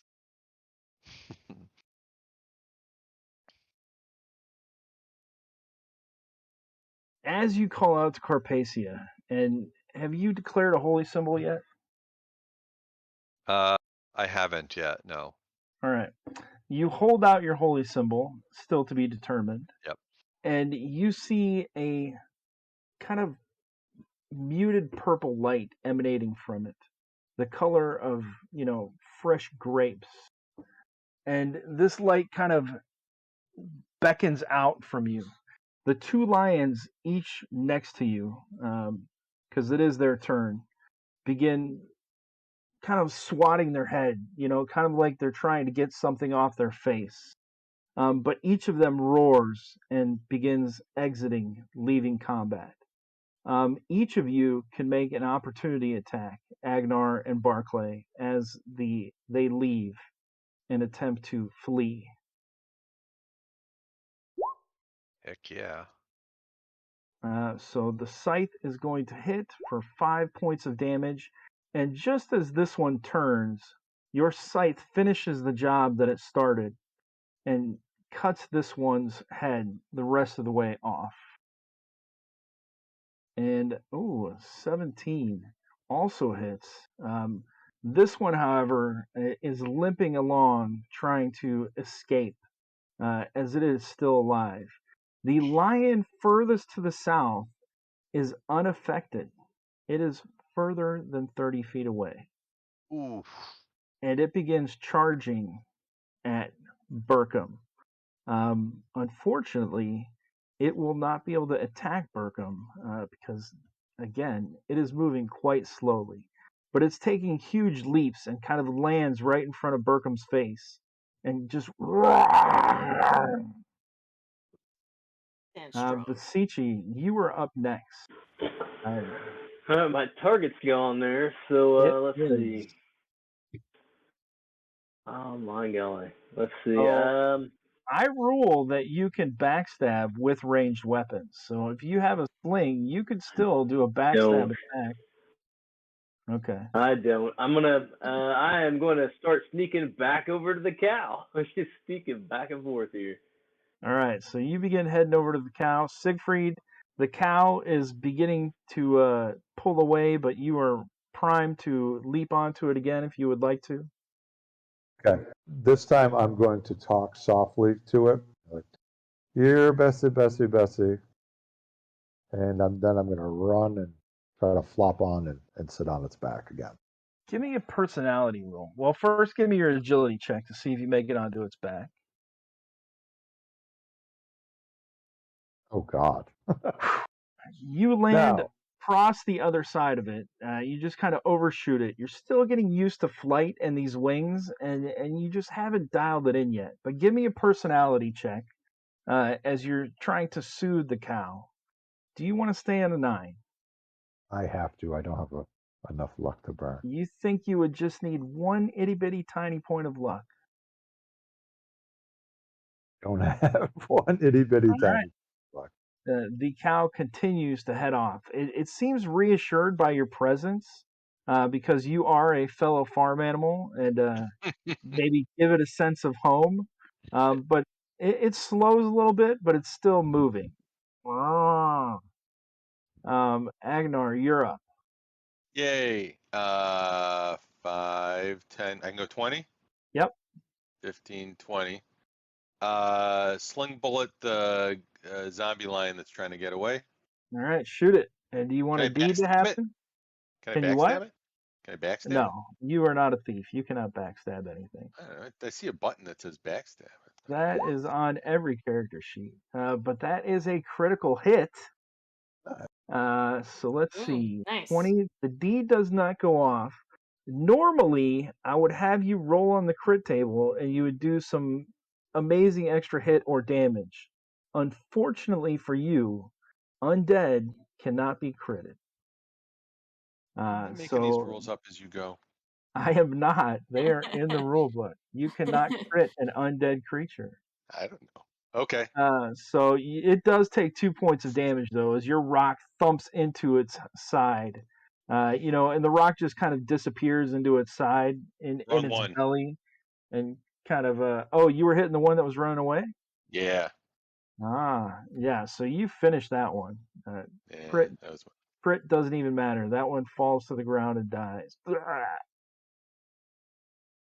I'm here for the completion. All right, excellent. Daphne, you're up next. All right, so choice has kind of been made for me here. Let's go down here just a little bit, and we'll try to we'll see if we can freeze that zombie lion that's down there still. So let's go ahead and roll, see what happens. That's a 19. That's a good roll for Nice. me. Looks like that's going to be a grand total of Ice is all right. nice. 1d6 plus my level in freezy damage. I'll take that.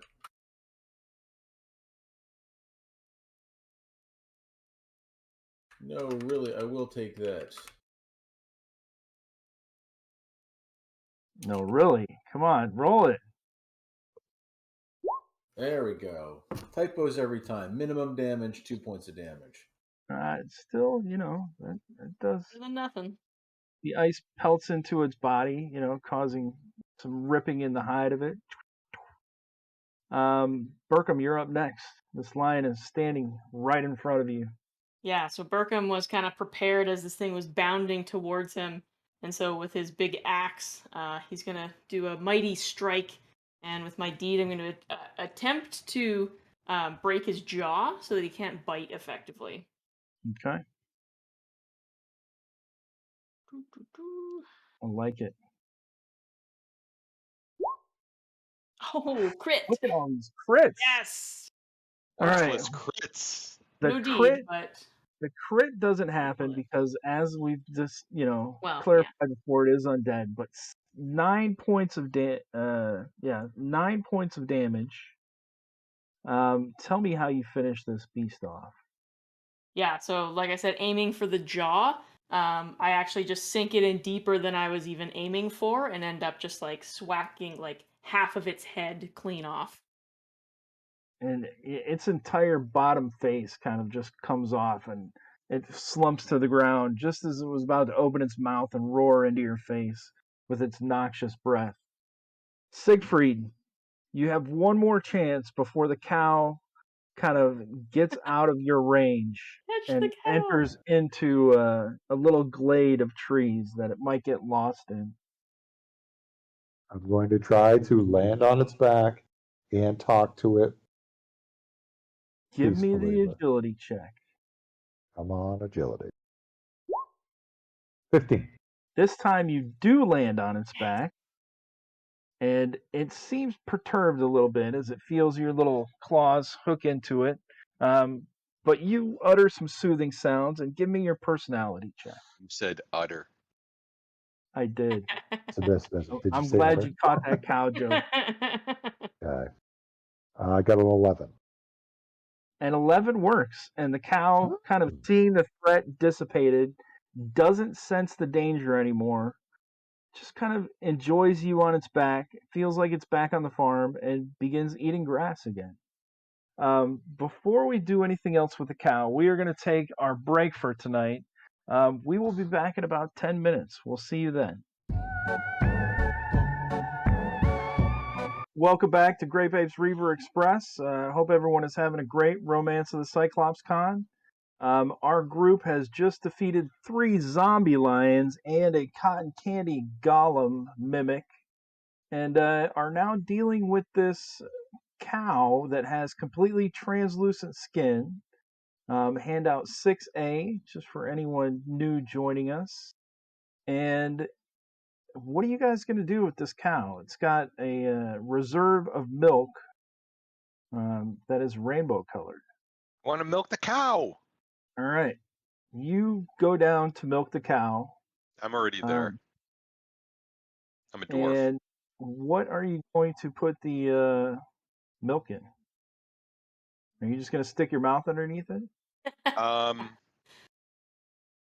if we have Canadians here, do we have any bags? We could put it in a bag. I do have a large sack. Oh, come on, just drink it from the teat. Yeah. Either Yeah. Ramos, Riemann thing, or whatever the. Roll me a d10, Josh. Well, does anyone else need some cow milk? Is anyone like down any hit points or something? Too late. You already said you were going to do it. I'm gonna hold it in my mouth and spit it into. This is not going in a good direction. You ran up there and you jumped down and began squeezing the teats out. trying to cup it into your hand and scoop it into your mouth. It's very, very sour tasting in your mouth. You're not sure if you were just kind of yanking on it. You're not trained to milk cows in any aspect. You deal I with grew up on a stone. farm. Yeah, but you're a stonemason. You're a stone cutter. So you built the farm. You didn't milk the cows. Right. When I was a kid, I never did that. Yeah. Mhm. So unfortunately, you did not get any success milking Gertie. I come up empty. I'm like, anyone else want to give this a shot? I don't seem to have the touch. Let me get her going. Right, about the the chicken? jeweler's going to kind of sneak up in there, get his little eye motor skills going. Yeah, you've got good hands, Vasici. All right, Vasici, roll me a d10, please.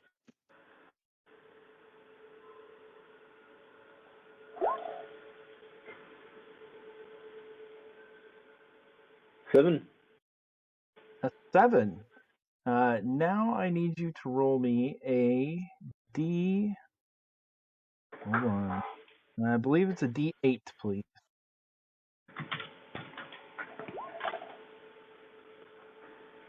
Nope. And what did you get? A 2? I got 3. And you're just putting your head underneath the teat? Oh, yeah.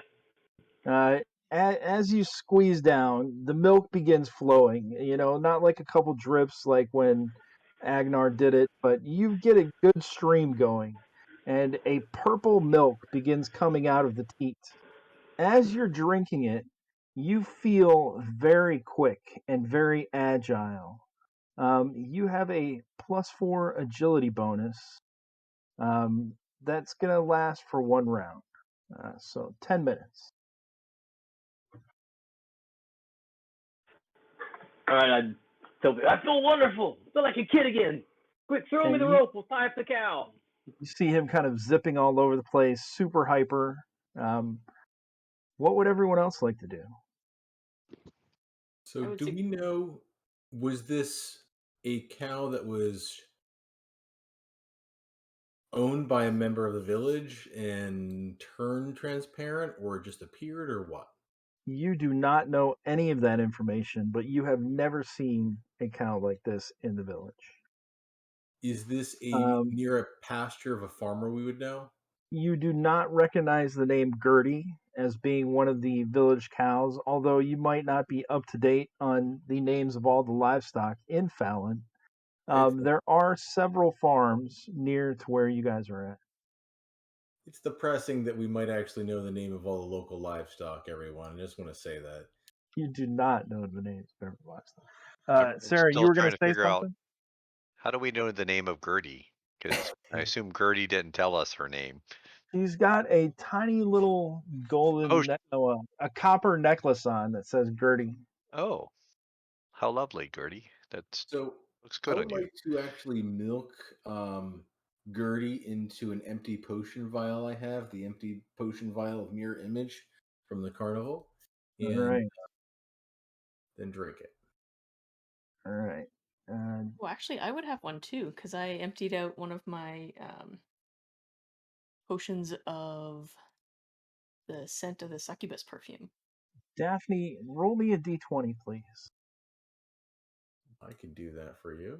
As a beekeeper, you are familiar with extracting the beautiful nectar from the honeycomb. Are you suggesting he milks bees? I'm anything with teats can be milked. Everyone knows that.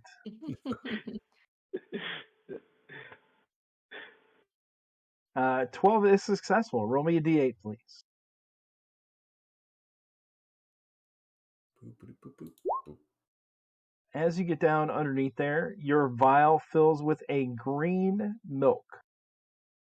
You have a potion filled with green milk. I slam it. You feel incredibly strong. You gain a +4 to your strength for the next 10 minutes. A little bit of So- hope there, Daphne. Purple makes you agile. green makes you strong. But now your potion is gone. Burkham would like to do that with his empty vial. All right, and Burkham is a miner, correct? Correct. Roll me a d10, please. 9. A 9 is successful. Roll me a d8. 4. A 4, a yellow milk comes out and fills your potion as you grab onto a different teat. All right, I'm gonna put that in my pocket, and I will suggest once we're done here that we bring this cow to one of the nearby farms. All right, Siegfried or Barclay, do you guys want to do anything? I think Siegfried, being chaotic, would disagree and say that we should take this cow to one of our farms and make a profit off it. Yeah, Barclay doesn't have anything to milk into, but Barclay's thinking, why don't we hold on to this cow and maybe milk some vials to carry around with us, and Alright. let's not give it to a farmer. Let's keep it for ourselves. We might be able to take some vials around with us with different colors. So let's vote on the consensus. Barclay says keep the cow.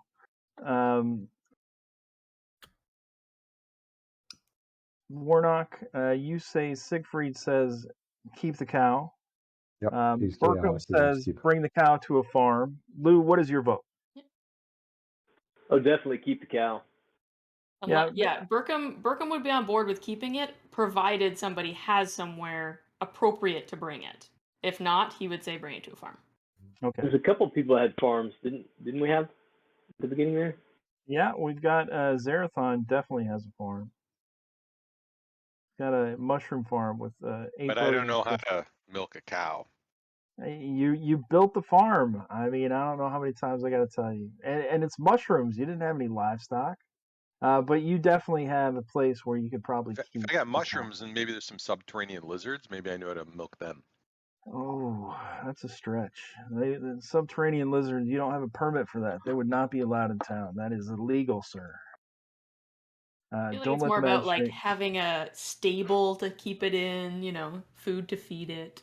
You guys The can bring. husbandry Cows are part. self-feeding. You just push them out in the pasture. Yeah. Yeah. You They're guys keeping can bring track. Gertie back to Zerathon's farm, Agrid's farm. And you guys are back in town. The majority of the day has passed. It is now the sun is going down again after dealing with these things. What do you guys want to do next? Back to the tavern. To hang out with my brother. Everyone else going back to the tavern? Sure. Waiting Drinks all around the day. mayor. I want to go back and talk to, yes, but my intent is to start talking about how we're laying out the groundwork for a magical farm, because we've got a magical chicken and a magical cow at this point, ladies and gentlemen. So True. we have a theme now. You guys head back to the tavern. I didn't hear any opposition. And Can once I- you get it, go ahead. Sorry, can I just RP something as we're heading to the tavern? Absolutely. As we're all kind of heading back that way, Burkham's gonna turn to Daphne and say, I think you might find more use out of this. And he's gonna hand over a black grimoire, and he says, I took it off one of our fallen members. I think her name was Sefna. I had just met her. I don't understand anything in it, but maybe you will. Daphne? Daphne's going to reach out, look at it. Matt, it's a spell tome. It is a spell tome. She appreciates the gift, and she says that she will use it in their memory, and appreciates the thought in which it is given. You definitely recognize arcane writing in it. You can't quite understand it yet, but with study, you believe you could decipher what it says. And Daphne is leaning extremely heavily on you during the conversation. Yeah, She yeah, might he'll actually ask you to carry the tome for her until the tavern, if you wouldn't mind. yeah, he'll put out an arm that you can hold on to as you guys are walking. He says, we've been through a lot the last day and a half. I reckon more trouble is coming. We should stick together. I So agree. you guys head to the tavern and you're welcomed by cheers. Everyone. You're the local celebrities in town. You're served free meals and free drinks for the night. Um, on the benefit of the town coffers. You guys enjoy food. You're talking amongst all your fellow villagers. They're kind of recovering after the traumatic events that have happened. Ramadi Gale is there, the apothecary.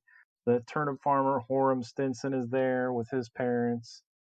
Everybody wants to hear the story, so you retell the story, 5 or 6 times, and by the sixth time, it's just fantastical, and you've created a wondrous account of the events that have transpired. Heading back to sleep for the night, everyone can reset your disapproval. Cirrus, you would also reset some stat loss that you have, and everyone will also gain 2 more hit points. Is anyone still down hit points? All right. So the next day awakens, and Sorry, can I do something absolutely. before sleep? Barclay is going to be laying there quietly and think, I never quite figured out what this thing does. And he's going to pull out the music box that he had recovered, and a silver key, I think, and he's going to put the key in the music box and see if he can open it up to see, does it have a crank, or just examining it, trying to see what's inside the box, if it plays music. As you insert the key into the box pops open. A silver mist rushes out and begins to swirl inside the tavern. Everyone has had quite a few drinks by now and are extremely amazed by this. Quickly, the mist coalesces into shapes. The first to form is that of a smiling, ghost-like man dressed in tights and a massive ruffled tutu. Soon he begins juggling ethereal cantaloupes, his mouth moving as if he's speaking to the crowd, but no one can hear him. All about him other mist shapes form into colorfully decorated poodles who dance around the man merrily on their back legs. And I'm going to move you guys over to a blank screen, just so. Actually, I have a tavern. Hold on a second. And roll initiative. Uh-oh. Move you over to the tavern. So this is going to be full of people. And let me grab your tokens here.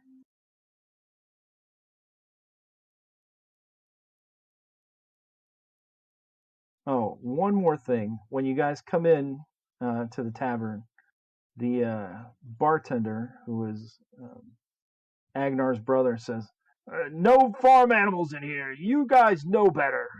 He's obviously I'm like, come pointing at on. Absolutely not, Agnar. Get that chicken out of here. That's not a chicken. What is it? Siegfried, what are you? You're You're muted. muted. You're That's muted. what you are.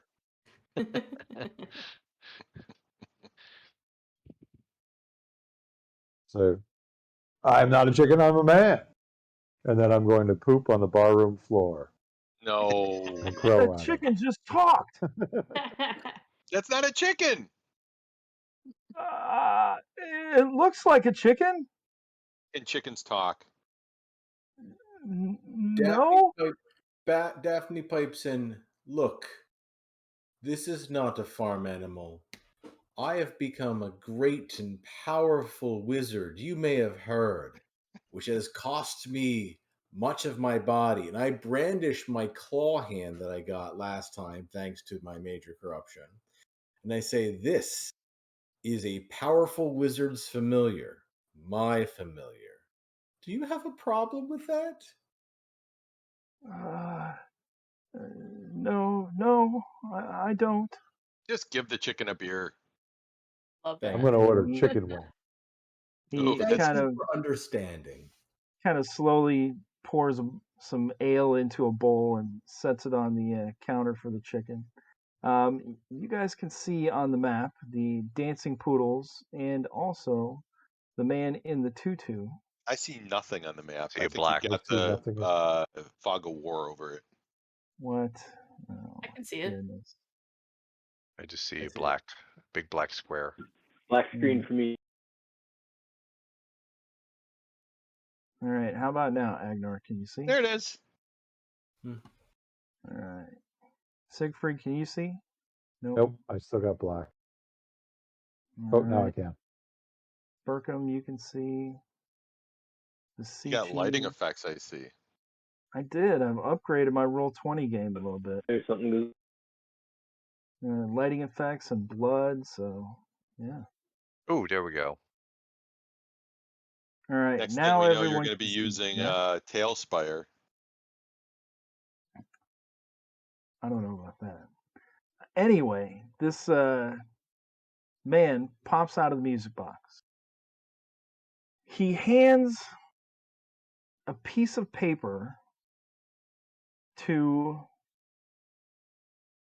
Barclay, who opened the box.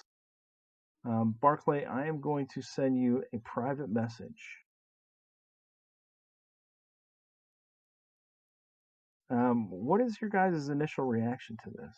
He appears to be performing.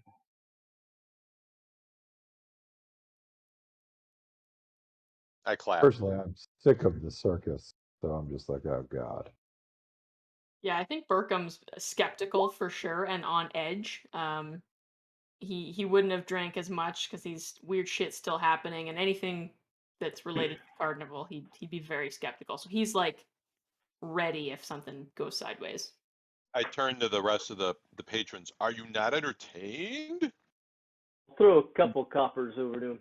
They are all staring in amazement. And Mark, you get a piece of paper inside the music box. It's written on the back, kind of just setting right in there. It says do not use. What does Barclay do? So hold on, let me just read what I got here. Um,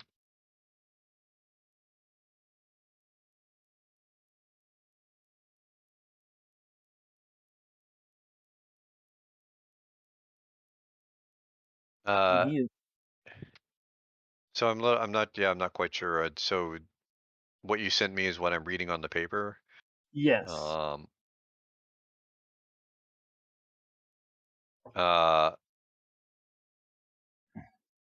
You can see the man juggling cantaloupes, looking at you expectantly. Um, The poodles are hopping. so I will read out the first part, and I will say to everybody, a mad wizard combines a rooster, a poodle, and a ghost into a magical ceremony. What is the end result? Ask everybody. Everyone looks around expectantly. The other patrons, our group, what do they do?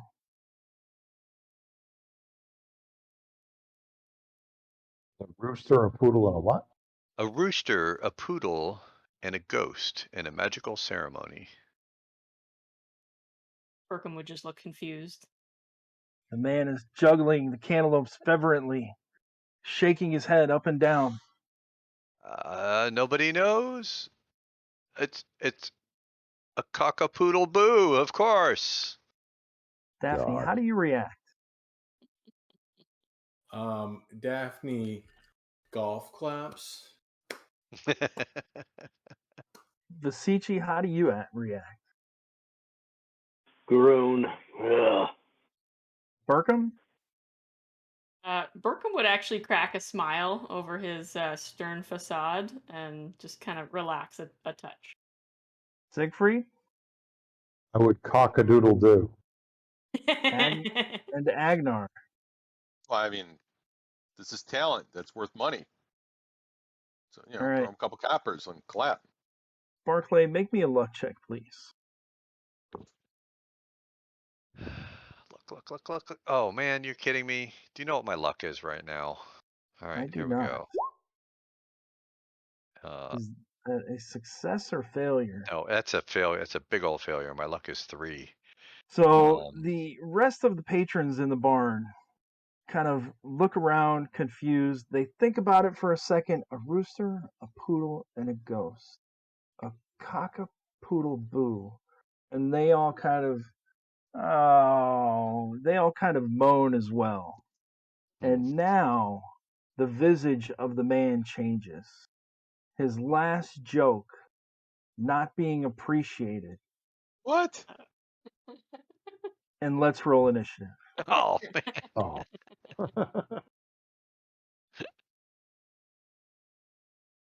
We need to change this from GrapeApe's Reaver Express to Let's Roll Initiative. I didn't open the box. Was this the ninth thing?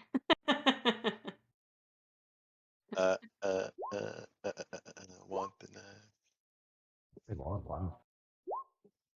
Going strong with quoting that every single session there, Zerathon. Yeah. You said it. You made me think it. Actually, it would have been more like a "What's in the box?" And we even have a handout for this one. Elena, this is going to be handout 12. Giggly yips. Those Oh, poodles horrible. are creepy. That's scary. But awesome at the same time. All right. So the poodles have taken on a much different visage. Their faces become kind of like skeleton heads. Their fur turns black, and vicious teeth grow out of their mouth. The man turns into a face of horror, screaming out at you in a silent pain. Siegfried, you're going to be up first. Hi. I am going to use he's just a chicken. 17. It is just a chicken. I don't think they're going to beat that. Let's see here.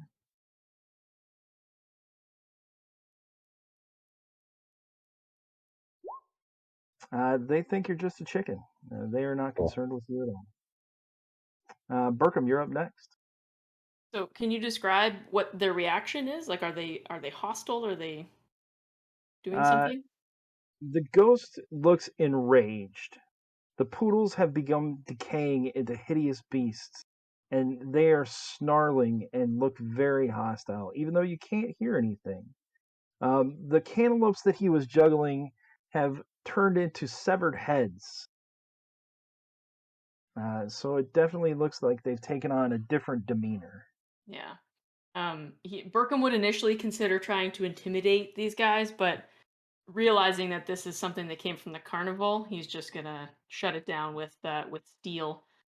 So he was at the ready. He's got his axe right next to his chair, and he's just gonna grab it and go straight for the juggler and try to chop him down.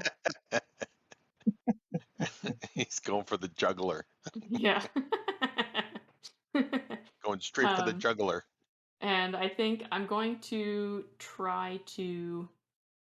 I'm actually gonna. There's a table around, so I'm actually gonna stand up on the table. And with my deed, I'm actually gonna still try and intimidate with this strike if I can to show like a great display of power to hopefully try and either stun the poodles or something, right? Like to make them hesitate. I got it. Yeah, let's see it. No deed, but 17 to hit. All right, so I'm assuming you're moving over to this table right here, right? Climbing up onto there? Yes. Yeah. All right. So you move over there, and a 17 definitely does hit the juggler. Roll for damage. How much was the damage there? 7. Holy crap. Your iron blade goes through the spirit of the juggler, and it passes directly through him. You see almost a look of sadness on him as the body begins to separate, the iron perhaps reacting with the spirit essence of the juggler.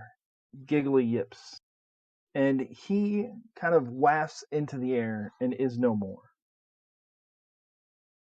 And Burkham will just even yell, like, stand down to the poodles. The poodles, seeing their master treated in this fashion, the two orange ones, one of the orange ones leaps over at Basichi. Two orange ones leap over at Basichi, seeing an easy target right there. This is D20 plus 1. Armor class 12. Nine Ooh. is going to hit. And they are going to do just a little 1d3 damage. 1 point of damage, Vasici, but as it bites into you, you don't feel any punctures on your skin, and you don't feel any blood rushing to where a normal dog bite would be. Instead, you feel an intense cold, almost as if Daphne blasted you with her hand. And you can see like your skin beginning to get a little frostbitten right there. The other two, seeing their master smashed in this way, immediately rush at Burkham. And 18 is probably going to hit Burkham, right? Sure does. This doing 3 points to Burkham. Ooh, and that's a hard hit for Burkham. So change that. How many hit points do you have, Burkham? Solid 5. Ooh, let's get that blood. Get that blood gushing going. As Burkham's do that. circle has turned a yellowish red. Barclay, you're up next. Is the music box still playing music? It is. Barclay is going to take out his One thing mallet. you've noticed before you say anything is that the smoke, spirit, or mist of Giggly Yips, once it dissipated back into like steam, it swooped back toward the box. Okay. But the box is still open and still playing music. Correct. Okay. So I guess the first thing I do is I close the box, I close the lid and try and lock it back up and see if that changes anything. It does not. Then if I can have another action, I would smash the box with my mallet. I'll say that was your move action, closing the box. So give me an attack roll on the box. All right. AC 5. Weapon, trusty old mole mallet. So you crack the box, and you see it kind of, the lid immediately fly off the room and land against the bar over there. The bottom part of the box just kind of crunches and shatters. The note inside is smashed amongst pieces of wood. That hasn't changed anything with the dogs. But the music box is now smashed. Vasicha, you're up next. You might be muted, Lou. He looks frozen, actually. Lou, are you there? Lou! Sorry about that. I'm going to take my staff and swipe the pooch to the south of me there. There are two of them, so go ahead and give me a strike. It's my soothing voice. Yeah. I need to get more irate tones. Where'd my weapons go? They're there. All right. Attack.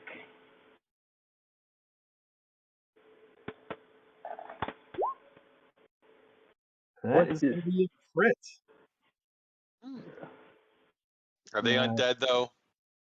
They are undead. I'm not sure why you got a -4 to your hit. We'll have to take a look at that. But anyway, it's definitely going to hit for 2 points of damage. And this dog right here disappears. Similar to the other one, it breaks up into a layer of mist, and instead of being sucked back into the box like Giggly Yip was, this one just kind of dissipates into the air because the box is no more. Agnar, you're up.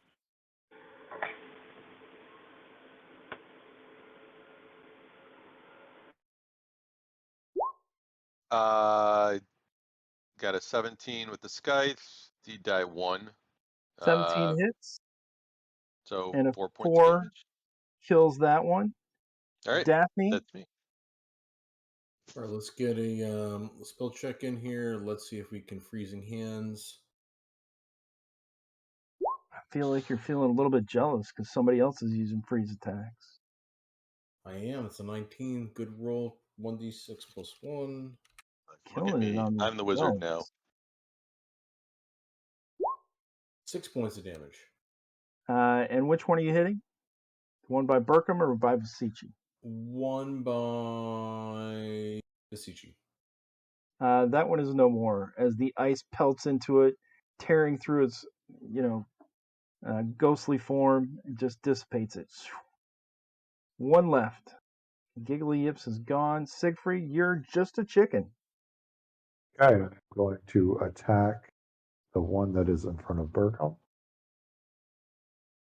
Where it? I don't think we've had a chicken strike yet. We've got to get a chicken. No, I roll initiative very well, but not attacks. So let's see. Going for the eyes, as always. 13. 13 hits for 3 points of damage. This one is still standing. You tear through it and it dissipates and then reforms back into a little poodle. Burkham, you're up. Yeah, with his last one at his feet, he's just going to jump off the table. And can I just land on it and stomp on him? Of course. You just want like Give a me strength check for that? Yeah. Just give me a melee attack so we can get the D dice in there. All right. We'll do this. Ooh, I slipped. So there was some beer that was on the table, and I go to step off of it, and my foot kind of just comes right out from underneath me, and I just land right on my butt, and it's very embarrassing. You slam onto the ground, and everybody in the bar, even though they didn't laugh at the joke, laughs at you falling. Oh, Burkham. The poodle now attempts to just bite your throat. And he gets a +3, too, because you're prone. Oh, this could be bad. So that is going to be 21. Oh, yeah. God. For 3 points of damage, Burkham. And you see Burkham, his eyes just close as he goes limp. No. The poodle's mouth closes over Burkham's jugular. Just as he defeated the jugular before, the poodle has ripped out his jugular, and you see no blood, but kind of like an essence of Burkham's soul exuding from his mouth, going into the poodle. Barclay, you're up next. Barclay's going to rush up to Burkham and see if he can lay hands on to bring Burkham back and heal him. Okay.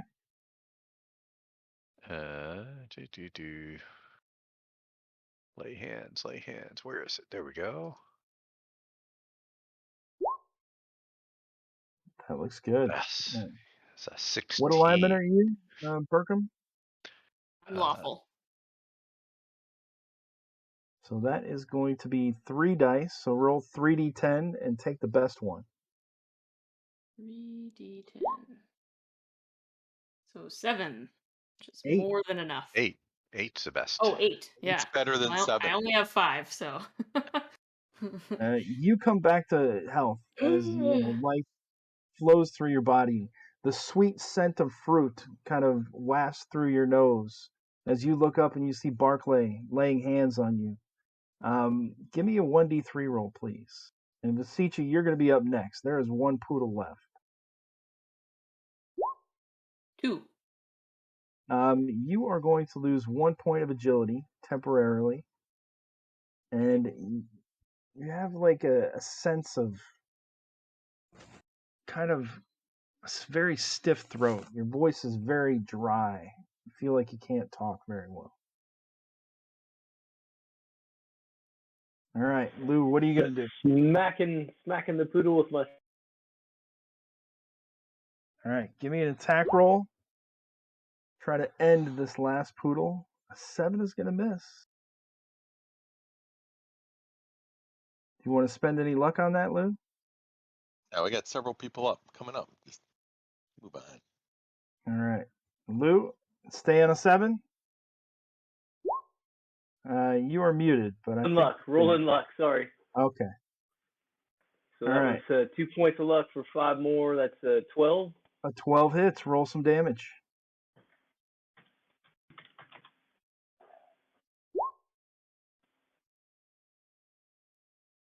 4 points, And- how about? Oh, I deleted the wrong token, but it doesn't matter. So as your staff goes through, you're just kind of smacking it wildly left and right. And this poodle also dissipates. And it flows over to the box for a minute, but with the box destroyed, just dissipates into the air. Everyone claps voraciously. Ah! And more drinks flow through the tavern.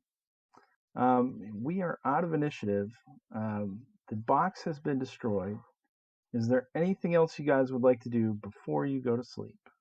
Yeah, when everything kind of calms down, Burkham is he kind of goes over to Barclay and he's like clearing his throat, and he says, "It was the strangest thing. It all happened so fast, but there was like plants and these roots. What did you do to me?" It's not what I did, it's what Carpessa did. And she has healed you, just like through the power of like a seed forming into a tree or a flower blooming. Carpessa had brought you back from death. Pesa is powerful. You'll have to tell me more. Yes, I will. I'm sorry for the music box, my friend. I thought it would be a little bit of charming music for the night, but I think we should leave the carnival trinkets behind. good idea. All right. Anybody else want to do anything? I think Siegfried would like to drink a little too much, be on the bar and telling chicken jokes. Yeah. That's How many days would you guys prefer to rest here before you head off and did something else? Going through these events has changed you. You guys don't believe that you can live this normal we have a existence thirst anymore. for adventure. You've met horrible creatures, defeated many monstrosities, and you feel like you're ready to go earn your fortune and fame in the world. No, I Say know. until Daphne heals, right? Say that again? Oh, I was just going to suggest we stick around town until Daphne is healed well enough to travel. Daphne, I know you were thinking about casting Find Familiar, and if I'm not mistaken, you have to spell burn at least 10 for that? Let me check. I'm pretty sure you do. So you're going to need to heal at least 10 days worth of stat loss so you can burn that 10 again. Or maybe give us some time to make some cheese from our rainbow cow milk. Right, for our Right. cow. And as you guys, let's talk about the cow for a minute. As you guys go to milk Gertie the next day, the milk that comes out is slightly tinted, but it looks like regular milk. You find out after waiting a certain amount of time that you guys are only going to be able to get the magical milk once a month. And each person would be able to try it one time. So we still have 2 people that I don't think tried to get any milk. They would be able to get some magical milk if they're successful. Everyone else would have to wait for another month.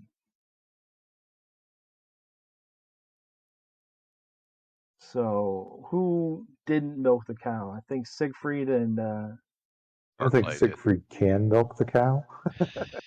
Yeah, it's no uh, harm. that is a little tough. I don't know how a chicken would What's drink milk what's Siegfried's unless you put it in a occupation? bowl. Siegfried is a guild beggar. Yeah, you wouldn't have any milking experience.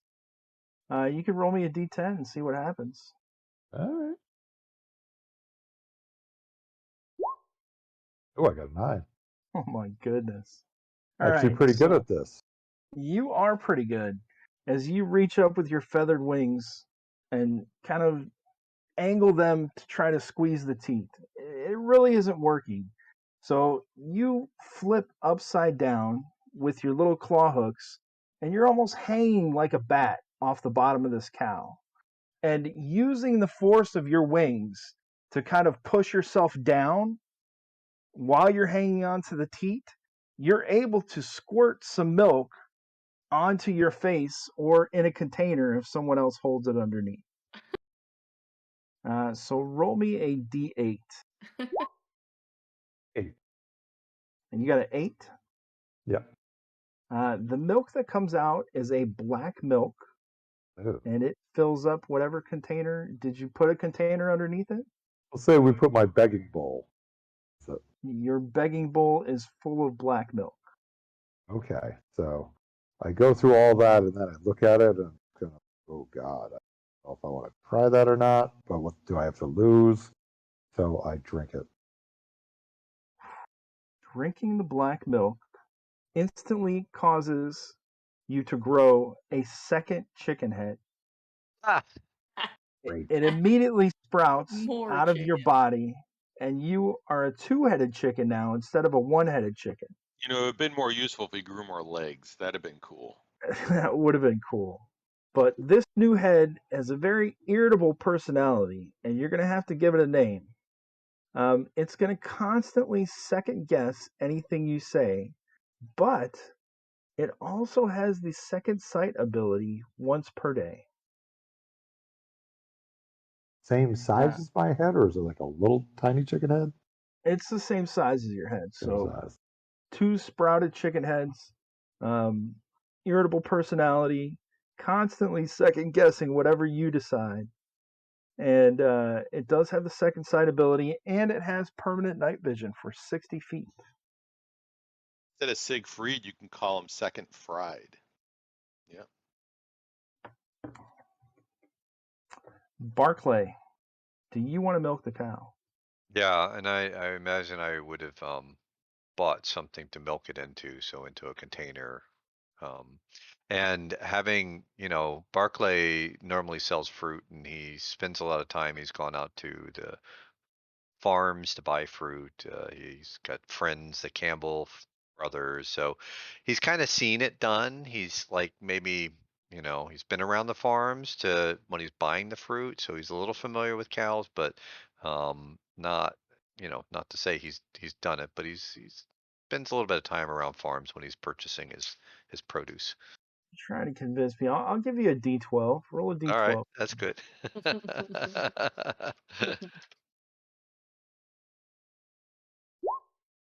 Oh, there we Nice. go. How's that?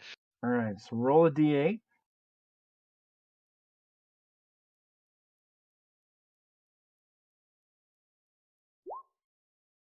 7. I don't think we've had 7 yet. You have not had 7. And orange milk pours out into your vessel. All right. I'm gonna cork it and hold on to it for now. Okay. Well, actually, what I might do is I'm gonna dip my little pinky in there and taste it, see if I get anything from it. No, cork it. You do not. I mean, it tingles on your tongue, but you would have to drink more of it to find out what the All effects right. are. Then I'll hold on to it and hold it for another time. Definitely magical. All right, everybody, we've got about 10 minutes left between this session and next session. We're going to buy some gear, get these character sheets squared away. So your guys' homework, players, is to tell me what you want to sell, tell me what you want to buy. how long you guys would each like to stay in town and rest. The event we're going to close with is after you get about 2 days more of rest. Nothing happens during those 2 days, so you can regain hit points, 4 total, and you can regain 2 points of stamina or agility. I'm sorry, ability loss, Cirrus. But on the second day, a messenger comes arriving in town from Meadhand, and the magistrate calls you all to his office. It is a messenger from Meadhand, the town directly to the east of Fallon. And he tells you of a horrible chain of events that have happened in Meadhand. A gray mist, grayish purple smoke surrounded the town, and horrible creatures manifested in the town. A imp-like demon put everyone in town under a spell. They defiled the church, and many villagers were killed and lost their lives. He tells you of these events, and the magistrate tells him what happened here in Fallon. And something is definitely amiss. Meadhand has said that they have sent a messenger to Athlisburg, to the king, to notify him of the events, and they received a message back that an emissary from the castle will be arriving in 5 days.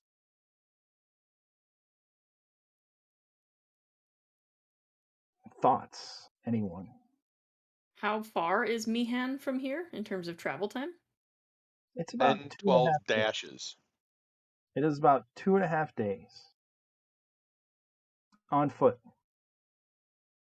You could probably make it there Is it, one day on horse. is it this here on the 20 map? Yeah. Yep. Yeah, I'm gonna have a better map next time.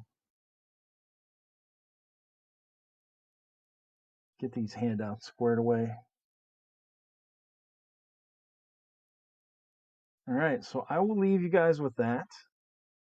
You guys have got some homework until next week. And thanks everybody for watching. We hope you have a great Cyclops Con. Cirrus, do you want to say anything in closing?